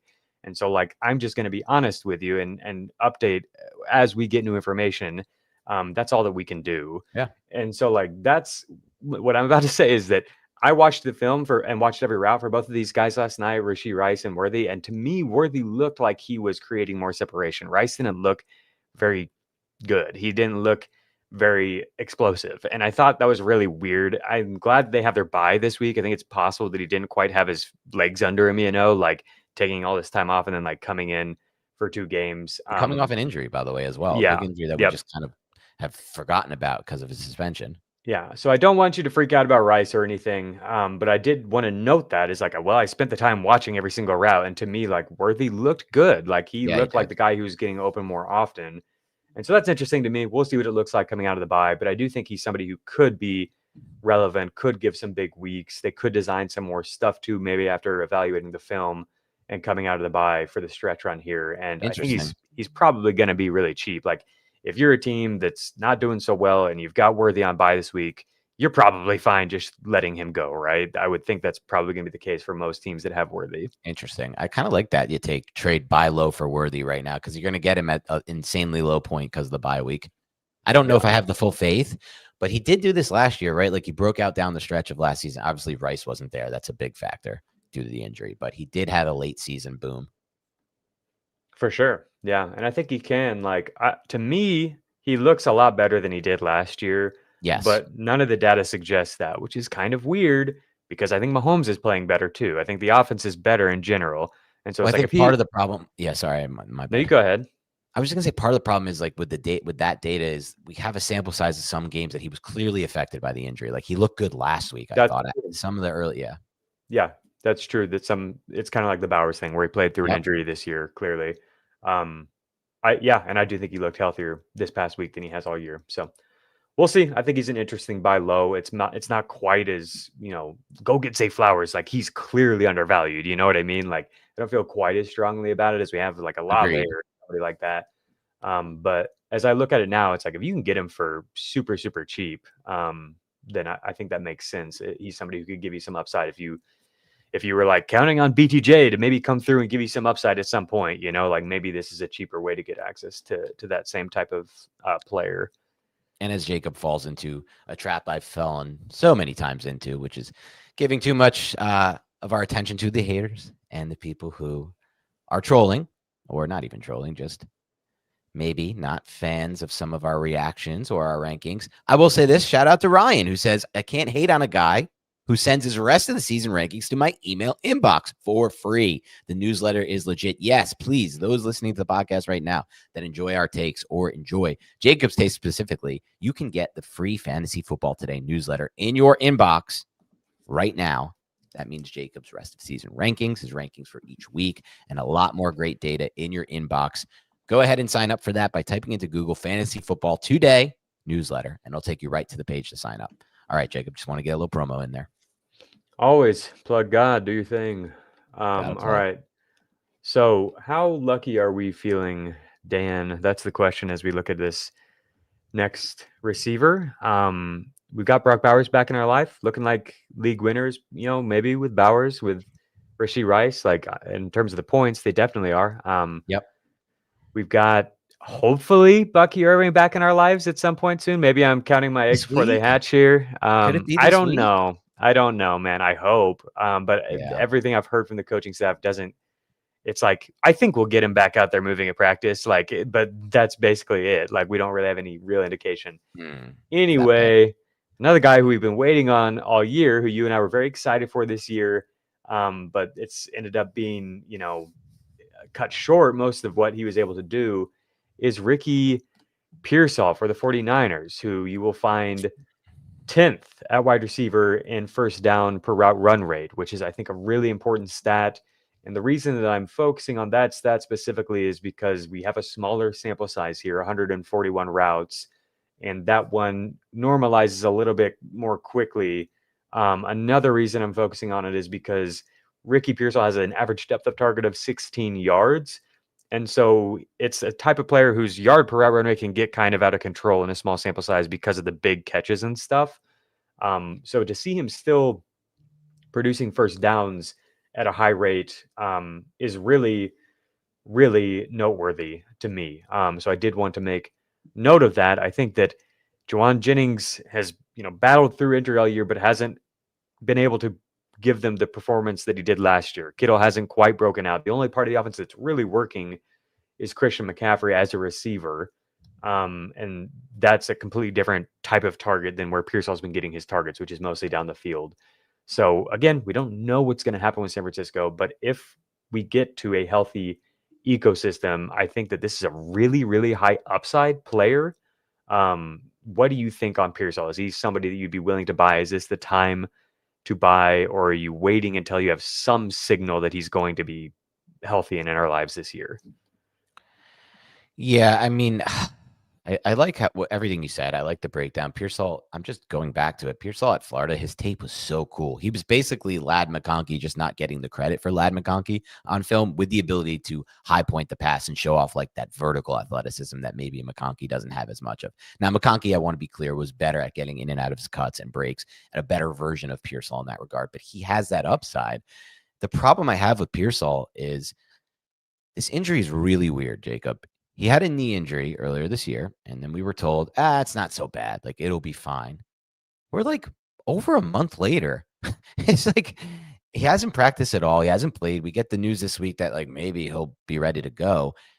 He like didn't practice at all last week. So I just don't trust the knee, the health of the knee. He had a lot of injuries at Florida that and dating back to his career before that and college. Like, the injury situation has been with him for a while. It was one of the biggest factors in why I was scared of him at the NFL level. There never was a timeline on this injury. I see Elias saying it was 4 to 6 weeks, but I didn't really get that from them. I feel like they've been every week kind of updating us like, oh, nope, he's not practicing. Oh, nope, maybe next week. So just don't trust the injury. Don't trust the health for the rest of the season. I just wouldn't really want to go in on this one. That's what we're doing, man. Like we're talking about Ricky Pearsall and Christian Watson and Xavier Worthy and stuff. Like I'm looking to see like how if you lost somebody like Tucker Kraft, if you lost somebody like Brian Thomas Jr. Or even Travis Hunter, where you were like hoping that they would come through with some big upside for you at the end of the year. Like just a week ago, we did like these are the rookies who could be this year's set of league winners that come through and average 17 points per game at the end of the year because we know that rookies do that. And Travis was on that list, even though he hasn't produced. So I think there are a lot of people who have been hoping for some kind of injection of upside at the end of the year. Maybe they lost Cam Scadaboo or whatever, and so they're kind of stuck starting some guys that aren't as exciting. You can't just go get those guys, like high upside guys are not going to be cheap. And so if you're going to find one for cheap, there has to be risk attached to it. And I get it. True. Like, it doesn't feel good. But I wanted to bring him up, and I think what you're saying is totally valid. I just wanted to bring him up to see what you thought, what people thought. I guess everybody in the chat is like, no. Well, I get it. They've been burned by Pearsall for sure. I guess the problem for me from an upside, I see the upside case for sure for some of the players we've discussed already. I think Worthy's obvious. He did it at the end of last season. Watson would be somewhat dependent on some injuries around him, but at least we've seen it earlier in his career. With Pearsall, we just haven't seen a large sample size. Toward the end of last season, he did it. He beat man coverage. He was struggling against zone, but destroyed man coverage, and then had like a little stretch at the beginning of this year. But as I watch the 49ers on film, I just see such a spread offense that, like, I don't know, even if he gets back to full health, like where the full upside is for a player like this from a volume standpoint. Yeah, I don't think you're probably going to see a lot of volume, but that's the thing is like, that's why I brought these numbers up. Okay. Is like, he had only a 21% target per out run rate, but he was top 10 in first downs per out run and yards per out run. Because like if Brock Purdy is playing well and he's playing well and Trent Williams is there, like this can be really efficient. We've seen this, downfield receiver for Kyle Shanahan put up ridiculous efficiency numbers for 15 years, like, maybe not 15 years, but I just like, it's interesting to me because there's like no, like the Pearsall injury sounds not great, but like no one knows when we're getting at Brandon Ayuk, right? Like they're just like, no, we're not opening that. They're like, no, we're not even opening the win. What are we in week 10? Like, yeah, that's crazy. And so to me, it's like there's a chance, it might only be a 10% chance that Ricky Pearsall comes through in a big way, but like there is that chance, and there's no one else I think at his price range that is giving you the upside to come through and score like 15 plus per game, which he could do with some 25-point games or whatever. I think that's, he averaged 13 per game earlier in the year. So I just wanted to bring him up. I think it's interesting. On the Watson note, I don't know if it necessarily has to be more injuries than we already have. He did have a 79% route rate this past week. So I think he's like kind of close right now to being somebody who's relevant. I haven't done my week 10 rankings, but I imagine he'll be like in the top 50 or so at receiver. So, okay. Yeah. I think I'm a crazy person and I'll sign off on going for Ricky Pearsall. If that sounds crazy, if that sounds like fun to you, but I think Dan's hesitation is definitely fair, definitely warranted. All right. You got one more? That's basically all I have on receivers. The last guy I wanted to talk about was Jaxson Dart, and then we'll get to the waiver wire. Are you ready to just like wax poetic about Dart for a little bit, man? Because I truly feel like, so obviously for fantasy, I feel like he's amazing. I feel like people are sleeping on him. Like I did the ranking or like the start. He scored the third most points since he took over. I did the start sit in fantasy. Yeah, third most points at quarterback since taking over. I did the start sit with Adam and Heath last week, and they were, to be fair, Joe Flacco went crazy too, but they're putting like a lot of quarterbacks above him. And I'm like, I'm not understanding. I'm looking at my consensus, like my rankings versus consensus, and I'm way higher than consensus. And I'm like, I feel like I'm taking crazy pills here. What's going on? We have this electric rookie in a good spot, and he's been like no lower than I think QB 13 in any game since coming back because of the rushing. Wow. And like tons of top 3 finishes. Like, what am I missing here for fantasy? He's basically just been He's basically just been Jaden Daniels out here for fantasy. Like he's been a cheat code, and nobody's really treating him like that. And I don't get it, because it's not just that the fantasy has been really good and projects to keep being good because of the rushing. it's also what's happening in real life. Look at what this guy is doing with no receivers. I think it's just the Giants, like, general stink that's attached to it. And people are like, it can't keep happening. But it's like, he's doing it. He's putting the ball exactly where it needs to be over and over and over. So talk to us a little bit. I know you watch so much Dart. Anything you want to tell us about Dart, man, because it's been so fun. Yeah, I don't want to be biased in this since obviously I cover the Giants and I'm a big Giants fan, but it's not biased. You just watch him all the time. Like I do think you can actually give an objective view. Like, you watch a lot of quarterbacks. Yeah. You've watched a ton of quarterback prospects because you've been wanting the Giants to draft one, right? Like, what are you seeing from this guy and how he's dealing with defenses?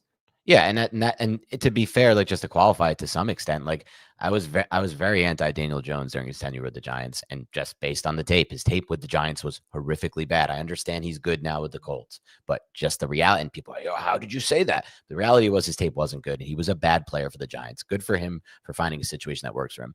On the Dart front, the numbers really stand out to me for sure. Most importantly is how he's dealt with pressure so far, Jacob. He has the highest big time throw percentage when he's under pressure. That's 11.3% big time throw percentage when under pressure. When you blitz him, and this is what Kyle Shanahan was talking about this past week, when you blitz him, he does an insanely good job for a rookie of understanding space, where the blitzers are coming from, and as Kyle Shanahan said, where we're dropping coverage to. And by understanding that space and where they're dropping coverage to, he's able to take advantage of it and make these big time throws downfield. Now, a lot of them have been dropped. Like, that's a like the craziest thing about his production, you talked about third most fantasy points, Jacob, is that he's dealt with an insane amount of drops. Like, I talked about it this week. I'll do a cut up of it at some point and put it on Twitter, but like, he's at about 300 yards lost to drop passes. Darius Slayton dropped the touchdown this past week on a perfectly thrown ball. 2 weeks ago, he had a 68-yard passing touchdown for Darius Slayton, called back by a crazy bad OPI that like many players complained about. But the reason why so many coaches, like every coach who's faced the Giants, Shanahan, Vic Fangio, even after the game, Nick Menito and all these Broncos players are crediting this player, is because of that feel he has, that innate ability to do that Mahomes-like thing. And he's not Mahomes, nowhere close, doesn't have the arm talent, but that Mahomes-like thing where he'll manage and manipulate a pocket and he'll create out of structure. And that's something that's really unique, and it allows this big time throw percentage to skyrocket, like we said. But what I find even more impressive about it, Jacob, is that despite having that 11.3% big time throw percentage under pressure, he only has a 3.4% turnover worthy percentage. That's the seventh lowest of all quarterbacks in the NFL. And this is something he talked about when he entered the NFL. He's like, look at my tape at Ole Miss. I don't put the ball in harm's way a lot. I don't throw a lot of interception worthy passes. So I am waxing poetic, but let me say one more thing about it. If I have this platform, you're giving it to me. It's amazing to not be putting the ball in harm's way because he's having to do it all on his own. Right. Like, Drake May had a way higher turnover worthy throw rate last year. And like, still this year has a way higher sack to pressure ratio. Right. Like, that's what's shocked me the most about him, is like, he's been able to navigate the pocket and make all of these plays and extend plays and everything. And that hasn't resulted in a lot of like terrible plays. I thought that there would just be more of those on film for a rookie. You're right. And part of that reason is he has this really good, like the touchdown he threw, or that should have been touchdown to Darius Slayton that he dropped this past week.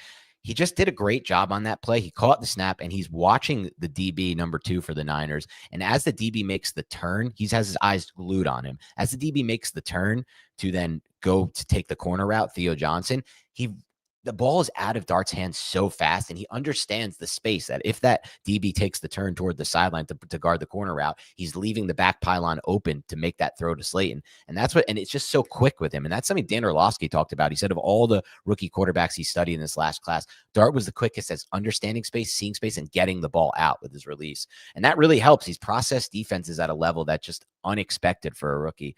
But one thing that really stands out from a fantasy standpoint that I'm just going to point to is the last point I'll make about Dart, and then we can stop waxing poetic about him because it's getting ridiculous, is he's in the best situation for fantasy because his coach, Brian Dable, does not give a flying you-know-what about his health, it appears, because we are in games, Jacob, back-to-back weeks now, where the Giants are trailing by 2 to 3 scores in the fourth quarter, and he's calling design quarterback runs in the red zone for Dart on back-to-back plays. One led to a touchdown this past week.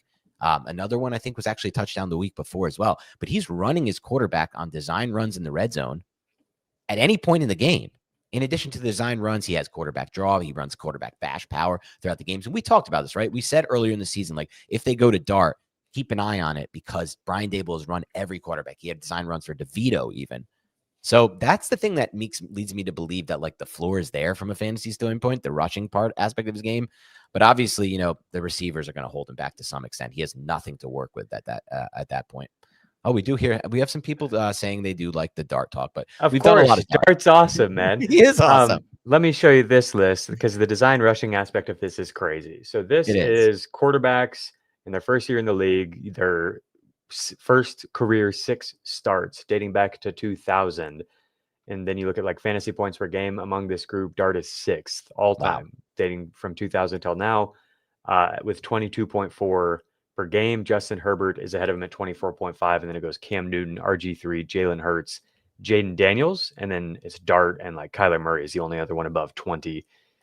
Design runs I have over here, the only quarterback with more than Dart among this group is RG3 with 35. Dart has 26, which is tied with Jaden Daniels and Cam Newton and is ahead of Jalen Hurts. That's nuts. Right? Like insane. That is pretty freaking about like historic seasons from Robert Griffin. Yeah. And that's just to your point about what Dayball's doing. It could result in an injury, right? Yes. It's possible that at some point he goes down and they close things down for the rest of the year. So if you are all in on Dart for this year, which is not a bad place to be, like he's probably this week against the Bears, top 5 fantasy quarterback. Like that's totally realistic. That's what he's been doing. And it's an amazing spot. We just saw that game produce 80 plus points last week with the Bears. If you're starting him now, you probably should have a backup plan. I'm curious what you think about the pass catchers. If there's anyone that we can use this year, I've been moving Wan'Dale Robinson way up, although I don't think he really benefits from the things that Dart does super well in terms of being able to keep his eyes downfield. I wish they got AD Mitchell. I wish they had something that I felt good about down the field. So where I have Wan'Dale Robinson, though, because he is still getting massive target numbers and like I'm basically hitting 30% first retarget rate every week, is 34, wide receiver 34, just behind Khalil Shakir, behind a lot of the guys we talked about today. Worthy is ahead of those two, and then Alec Pierce, Romeo Doubs is ahead of those guys. So that's ahead of, Parker Washington, who a lot of people are going out and getting. What do you think about any of the, like, is it Theo Johnson? Is it Darius Slayton? Is there anybody who you feel like you can go to?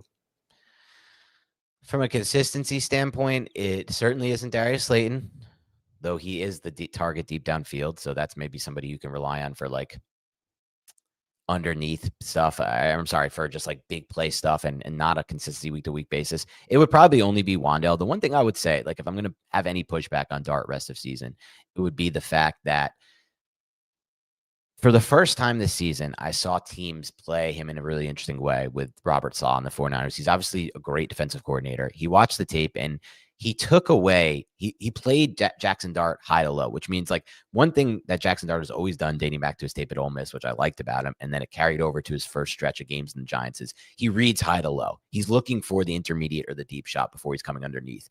And so Saleh just dropped his players to big depths and just they rallied to underneath stuff. And it forced Dart to kind of make these throws. And Dart's not the quickest, in my mind, processor when it comes to what's there for him underneath. If a team's going to drop to depth and zone and just play him top down and say, I'm just going to rally to everything, he wants to wait. Like he wants to take a shot. He doesn't want to just check down to the running backs and receivers. So it's a scare for me. But as far as as we relate it back to fantasy, Jacob, it's good news for Wan'Dale Robinson, right? Like if that's what they're giving them, those are the plays where Wan'Dale Robinson's going to get a lot of targets. It's the reason he got like as insane target share as he got with Daniel Jones, because Daniel Jones loved taking the underneath stuff when he was with the Giants. Obviously, I know he's been improved with the Colts. So it's a little scary from that standpoint. As far as to answer your question, it would be Wan'Dale.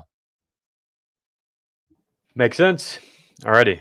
Do you play enough Dynasty to like have a feel for where you think that he belongs in Dynasty ranks? Because he's one of the toughest players to evaluate for Dynasty, in my opinion. Because people are pushing him up towards like Mahomes and stuff. Let's see. So one question is like, how does the structure change this offseason? It's likely Brian Dable will be fired. Is that a bad thing for Jaxson Dart? People have speculated on that because they do so well together. I'm not necessarily sure. I think he showed traits so far this season on tape that could make him coach independent. So there's a lot to like, man. Like, he's going to get Neighbors back. I don't know if I put him up there in that Mahomes range. I think I'd still be a little more skeptical. But he is like a top 10 guy, right? Like he's above, he's got to like be a top 10 guy. Jordan Love, even somebody like that, because there's Yeah. the upside that like this is a real skill set that can translate where he doesn't run quite as much as what's happening this year with all the designed running, but Right. like can run and can extend and create plays and make like put together a good offense. Yes. Yeah. And I think I'd put him potentially. I don't want to put him. It's such a weird spot for Dynasty. Like, I trust A lot of Jordan people are Love. like, he's a sell high. He's a clear sell high. You know, Yeah, if you which I get can see. if you look at the range of quarterbacks who've been drafted outside the top 15, it's Right. not very good outcomes. And so if you can turn this one into basically like, you know, a quarterback who was drafted top 10 and succeeded, like that kind of value, like just do it, you know? But I just am not so sure. I feel like occasionally we can identify outliers by watching what they're able to do. And like his ability to problem solve against NFL defenses has been so impressive, man. Yeah. Really, the only thing I'm worried about is injury. Like, that's basically it for me.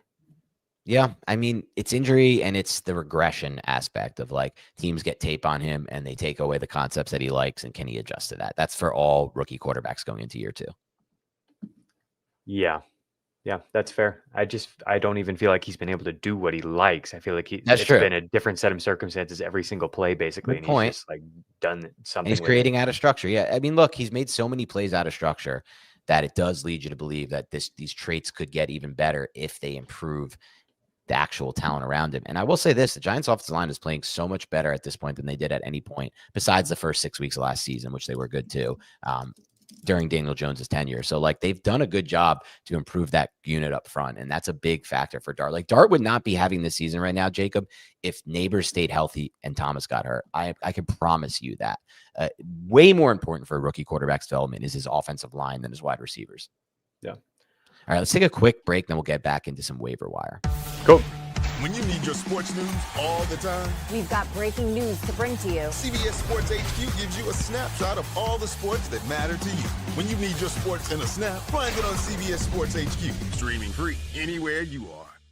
You can always count on Sundays with the NFL on CBS and Paramount Plus. So even if you can't count on accurate expiration dates That is a rookie mistake. or people appreciating your fashion sense, Jim, the crowd is not on board here. you can always count on Sundays with the NFL on CBS, streaming on Paramount Plus. Glad we wear our good jerseys. This is European soccer's biggest stage. Written in the stars! What a difference she has made! The question is, can you handle it? Crowd here feels electric. Stream every match of the UEFA Women's Champions League on Paramount Plus. Only CBS Sports can bring you big time during the heart of Saturday afternoons. It's big time! Big time. Big time. It's big time. On CBS and streaming on Paramount Plus. Here we go. The 2025 CBS Sports NFL schedule is here. 18 glorious Sundays. He's got his receiver touchdown! Filled with rematches. Oh, the play of the year! And rivalries. Touchdown, Bengals! Plus, plenty of superstar showdowns. And an epic matchup between the Chiefs and Cowboys on Thanksgiving. Clear your Sundays beginning September 7th for the NFL on CBS and Paramount Plus. All right, we're back. No, it's just kidding. That's my bad Mike Francesa impression. But let's get back and talk some waiver wire. Let's do it. We're going to start at QB. Not a great week for streaming. So the top, I think, like projected player is probably going to be Justin Fields just because of his running. But it's like he's got the Browns. So do you really want to go there? Tua's facing the Bills. Like maybe you could go there, but I thought their defense played a lot better in week 9.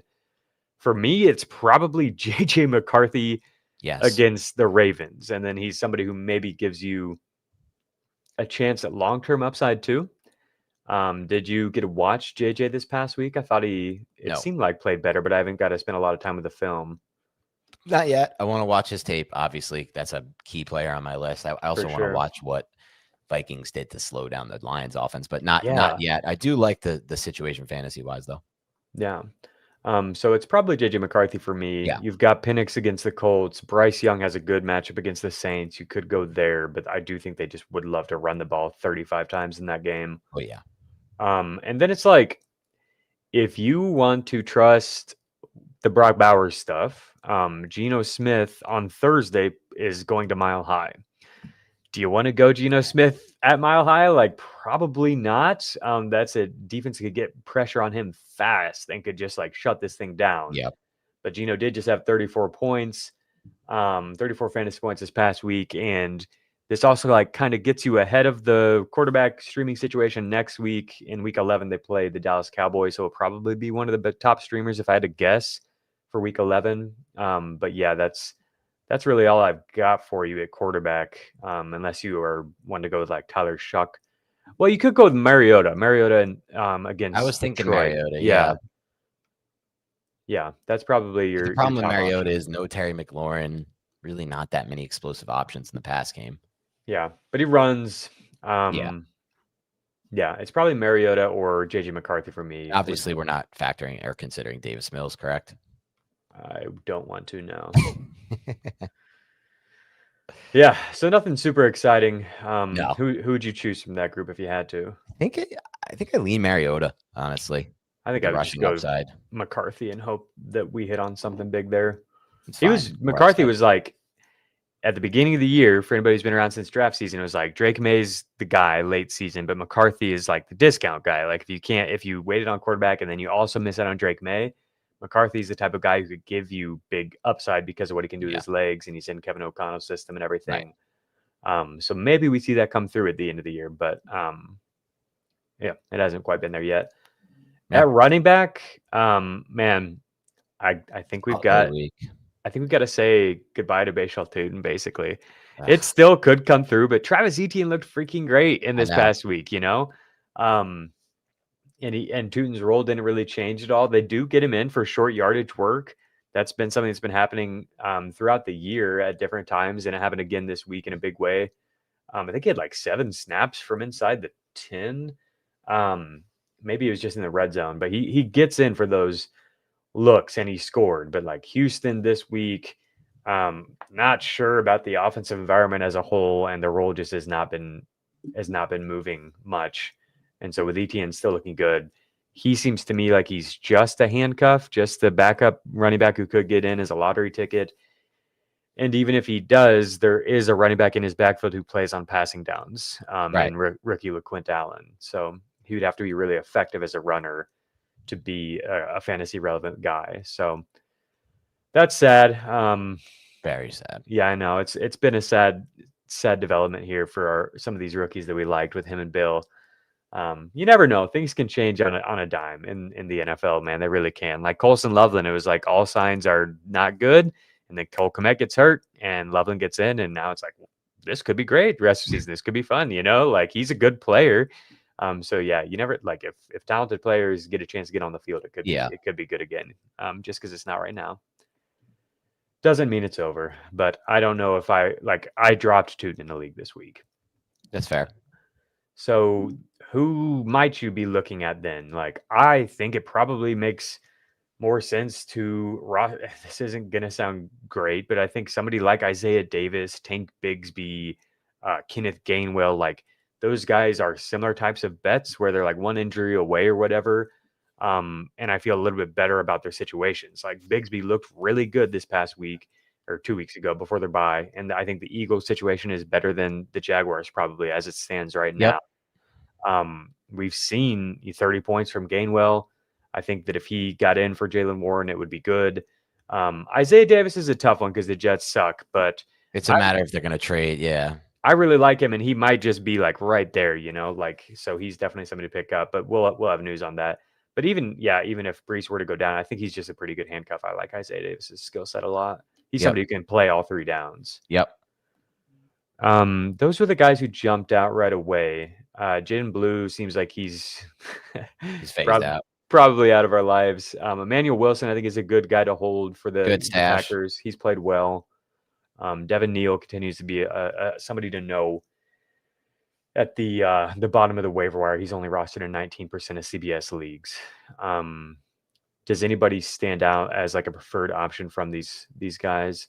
Like, I think DJ Giddens is probably another player who I'm ready to move on from. Yeah. But at the same time, it's like it's the same idea behind stashing any of these players, to me at least. Like I think Giddens would have a nice role in an amazing offense if Taylor was hurt. Same thing goes for Bigsby.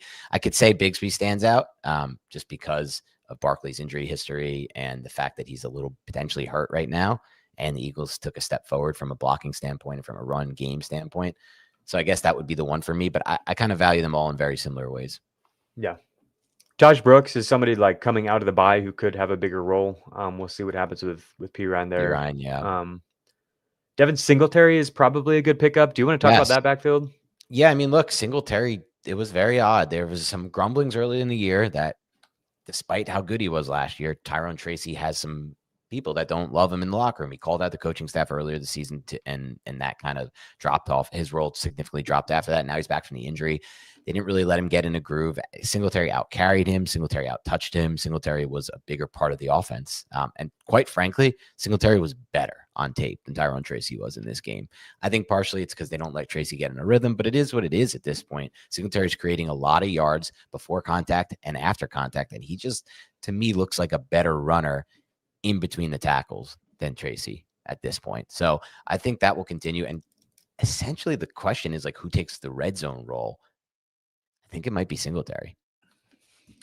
Like we mentioned already, like this week against the Bears could be a lot of points put on the board. I wouldn't go that far, but yeah, hopefully. I don't know. I know the Bears defense is bad. I just have some reservations about where this offense is trending for the Giants if teams continue to play them like the 49ers played them top down. Yeah. Their implied total is 22.5 points this week, which is right in the middle of the pack. That's pretty high. They don't really get up that high very often. And until last week, they were scoring a lot with Dart. Yeah. Okay, so that's pretty much it at running back. Is Singletary is he the top of that list for you? Like if you need help now, for sure, he's the top of the list. Yeah. Okay, so we'll put Singletary at the top. Maybe what about Dylan Sampson? I feel like he could end up being like somebody who's playing a lot down the stretch. And right now we've got the injury with Judkins, and they've got the Jets this week. So they like Judkins. It feels like he's probably going to be back, is like how they acted before the bye and what I'm seeing now too. But he's just an interesting one to know, to keep an eye on. Like if you've got a spot, I think I would put him just behind Singletary. I'm going to go with him at 2. Okay. One of these running backs. Because maybe he'll get that role as like the extension of the run game via the pass game, short pass game. And we just don't know how the injury stuff will develop, you know? Yeah. They need to do something. Like coming out of that bye week, I'm expecting them to have some kind of way to design offense for their pass game. And with Dylan Gabriel's limitations as a quarterback at the NFL level, it's not going to be intermediate. It's not going to be vertical. It probably will be through Fannin and maybe Sampson. Yeah. It's interesting. Okay. I'm going to go Singletary if you need somebody now. Yeah. And then Sampson. And then it's like just a bunch of waiting and seeing guys like Isaiah Davis, Gainwell, Tank Bigsby. Tootin is basically in that range. Brian Robinson for the Niners is in that range. Emmanuel Wilson for the Packers. So that's kind of, whatever. Giddens. I'll throw Giddens in there. I know you're ready to move on, but I just feel like he's in the same spot as all those guys. I mean, I at least want guys who are active on game day. That's fair. Okay, let's move to wide receiver. So Tez Johnson is still available in a lot of leagues, and I think that is a mistake. Somebody we've talked about a lot. But I think, because of the bye, people were willing to move on from him. But I think he's going to be in a really prominent role again right away here in week 10. And I love this offense. The Patriots defense has played well. That's who Tampa Bay faces this week. But man, Baker versus Drake May, like that. I was with some friends this weekend and I was like talking about some of the new quarterbacks and stuff, talking about Drake May. And I'm like, you need to watch that game. So hopefully it doesn't turn into a mess. But like, I'm like, if you want to get your eyes on Drake May, like Baker versus Drake May is about as fun as it sounds like it can get for me, honestly. I'm with you though. I think Tez, if he's not rostered, we talked about him a lot on last week's show, but he's definitely someone who would be the top of my list of all these players. Yeah, he's available in 38% of CBS leagues. Alec Pierce is still available in 35% of CBS leagues. I take it back. Let's put him ahead of. I love Alec Pierce. I really do. His tape is so phenomenal. Jameer DK is available in a lot of leagues. They're on bye this week. He's somebody who might have sneaky upside at the end of the year, but they didn't really do anything intentional to get the ball in his hands this past week. But it gave us a kick return for a touchdown. Like, he is a playmaker. Really liked his film, so he's somebody to keep an eye on if you've got the space to just like stash and hope for a lottery ticket hit. Sure.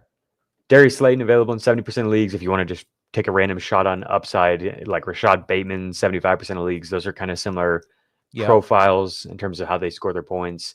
You're just hoping for big plays, basically. Right.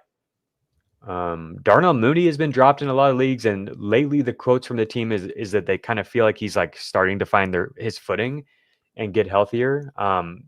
He's being dropped because he's not doing anything, but I mean, I think it's just been a weird year for the Atlanta passing game. Yeah. And if he gets healthy, defenses are gonna have to be so focused on Drake London after what the heck he just did in freaking week 9, dude. Like, so I think Mooney's going to get almost exclusively one-on-one looks going forward. He's just an interesting name to know because he's like these guys where he can give you some huge chunk plays.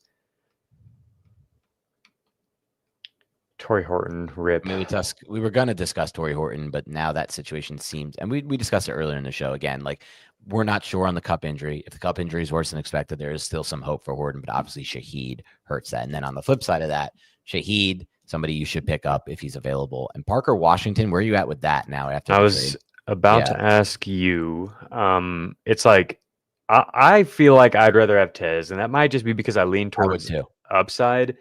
But it's like I liked him Bay's schedule going down the stretch, and he gets to play with Baker Mayfield, which I just feel so much better about than Trevor Lawrence. Agreed. It might seem silly, but I feel like Jakobi Meyers can be like a clear wide receiver 1 in terms of getting targets. We've seen that from him several different offenses now. Obviously, Agbuka is more likely, I think, to be the target hog of the two. They're really similar, him and Washington. I think that there's more spike week potential with Tez. He can make these big plays in a better offense. Washington is probably more likely to give you a floor of like 8 to 10 points, but there will be games, I bet, Washington has like 2 points, like that's just the nature of being the wide receiver 1B in Jacksonville's offense. Sure. I'm with you. Tez for sure ahead. Tez has upside. Tez has a lot more upside than people realize based on the tape that I've seen of him so far. Yeah, man. He's lightning in a bottle. Like, he's a big play waiting to happen anytime. Will happen. I know that's weird because he didn't run fast on the 40, but like this guy can definitely make big plays. Speaking of big plays, Pop Douglas has been popping off lately. He's got the Bucks this week. The playing time is just not really there. You know what that reference is from or no? No. Pop. You don't know that one? Damn, I'm so surprised you never watched that show. I feel like that would have been a Jacob Gibbs show. You never watched Community? Oh, I actually haven't watched Community. No, put that atop your lists. I haven't watched any like sitcoms in a while. There was like a sitcom phase, and I just happened to miss Community. I think it was kind of coming out towards the end of me watching sitcoms, and I haven't got to it. Very underrated show. I put it up there with. I mean, like, again, like I have a weird ranking. I think Parks is better than The Office, but I think as far as those three go, I might go Community ahead of all three of them. Yeah, I've heard you say that, so it has me intrigued. I'm going to put Adonai Mitchell on this list for sure. A lot of upside with him. I think him and Jack Besh are like interesting guys that are available in basically every league. I think Mitchell is like the bigger upside play of the two, whereas Besh is more likely to settle in. It's kind of like the discussion we just had with Tez and Parker Washington in terms of archetypes for these guys, but they're just in worse situations. They play for the Jets and the Raiders. That's all I'm really seeing a receiver, but there are some interesting names there. Kyle Williams for the Patriots, if you're in a super deep league. He said he's going to get involved more, and he did get way more snaps than he's had. Yeah, I'm hoping to find some time this week that I'll be able to watch all of Kyle Williams' empty routes and see what the heck went on, because that's where I'm at. We are never going to quit Kyle Williams on this show. I know that for a fact based on the tape we saw. We know what we saw at the college level. Nobody tricked me. No, we're there. Cedric Tillman, I think, is coming off the IR this week and is a good player for the Browns. Good young player. If you want to go pick up a Brown. I love Cedric Tillman as a player. I hate Dylan Gabriel with a passion as a quarterback. I do, man. I don't understand him at As a all. I don't person. understand how he's getting. No, not as a person, as a quarterback. I don't understand it. Like, how could you watch this tape and be like, Kevin Stefanski, we'll go back to him. Not that Sanders will probably be even worse. He'll just take sacks. But like, this whole situation is just reeks of just Browns to me. They've traded Flacco and they're just accepting what they have here, which is unacceptable. Speaking of Browns, Harold Fannin Jr. is available in 39% of CBS leagues. He gets the New York Jets. They don't like to tackle, and they just traded away everyone on defense. Everyone on defense. No, I actually like Fannin of all those players because I think he's the one. You come out of the bye week, you're like, all right, Gabriel can't throw anything vertical. He can't throw anything intermediate. Let's just like design an offense to like get the ball out fast to Fannin. Yeah, so definitely check. He's somebody who might not be front of mind for people, because their waiver wire columns are talking about the guys we've talked about today, Loveland and everything, Musgrave. Maybe they just kind of overlook that Fannin coming off the bye is on the waiver wire. Mason Taylor is a decent name to know, but I think I would rather have Loveland, Fannin, Juwan Johnson, and Musgrave over him. Yes. But he's basically in that same range. Him and Juwan Johnson are pretty similar, honestly. I think Juwan has more like big playability than Mason Taylor's shown. It's all been short stuff for Mason Taylor so far. Short targets. So Musgrave, I do have behind Juwan. I do think there's more upside though, but I just really think the most likely outcome for Musgrave is probably that he gets plugged into this Packers offense where he sees like 2 to 4 targets per game or something like that. I know. It's bad. Right? There's going to be times we're going to talk about him on this show. I can guarantee it. We're going to have we got to talk about Musgrave. He had 100. He caught the seam ball where he was wide open and got like a 70-yard touchdown and then caught a couple more. He has like 4 for 105 and a TD. Like that's my prediction for future on the Box Score episodes. You'll see. In 2023, they tried to make him a thing. That was the year he was drafted ahead of Tucker Kraft. This is a guy that has a lot of talent if you don't know who we're talking about. He had a few games where he flashed 8 targets, 7 targets, 6 targets. And in those games, it was more catch and run type things. He's not like the battering ram that Kraft is, but when he gets going, he has legit build-up speed. This guy has really long legs. And so in those games, average depths of targets of 10 to 5 yards, but there are also games where it's what Dan's talking about, where it's like 17-yard average depth of target, 18-yard average depth of target. It's like, I don't know, maybe like 70% of Aronde Gadsden. He's not nearly as good of a like I see him as like a worse version of type Terrence of mover. Like a worse T Ferg. Yeah, I think T Ferg is a lot. That's interesting. I think T Ferg moves better side to side and is stronger. I think T Ferg probably. I think T Ferg can be something different than like just the vertical straight seam mover. Yeah. Okay. He's an interesting player. Like he's had some games where he's given a little bit of upside, but really he's topped out at like 14 points, 11 points, 8 points in terms of PPR points per game when he's been a starter. So that was 2 years ago. Maybe he's better now. Yeah. I think the offense is probably better now. So he's been so injured too. This is the case at Oregon State as well. Just crazy injury history. Yeah. 2nd round pick, super athlete. Yeah. We liked him at Oregon State. I remember digging into that and being like, whoa, there were some games where he popped for sure. But I do think like Juwan Johnson is just probably going to be more dependable if I had to guess. Yep. Yeah. Agreed. And you probably can get Fannin still too. And he's just somebody I would have over both of those. Fannin's role could be great coming out of the bye. You would prioritize Loveland over Fannin? Yes. Loveland for sure. Yeah. Me too. Okay. So Loveland, top tight end play. Wide receiver, we've got some guys that are interesting, but basically it's like Tez and Parker Washington are your top receiver pickups. Yep. Singletary if you need a running back now, and then there's a bunch of stash options. And at JJ McCarthy is kind of who we're looking at quarterback, or maybe Mariota, maybe Geno Smith, something like that. Yeah. Not a super exciting week for waivers, but there are some players who could pop, There are some guys who could give you some upside late in the year. Hopefully you find who you need, the rescue squad here. Without a doubt. And hopefully those players end up helping you win. Hopefully some of the players we discussed today, some possible interesting trade targets that just don't get talked about a lot. I really liked your take on Worthy, Jacob. He's a player I'm going to be looking through leagues for to try to trade as a potential, not just breakout rest season, but just someone I can buy so low. Like that's the thing. We're always talking about the buy high or like the players that require so much capital in a trade to move to acquire. These are players that don't don't require a lot of capital. So I'll keep an eye on that. Thank you to everybody who tuned in to be on the box score today. Thank you for the chat, for being so engaging. Thank you to everybody who hit the like button. We need more likes. We didn't get as many likes as I want for how many people are watching and viewing the show. Please hit the like button. Do us a favor of that as well. Other than that, have a great rest of your day, and we'll talk to you soon.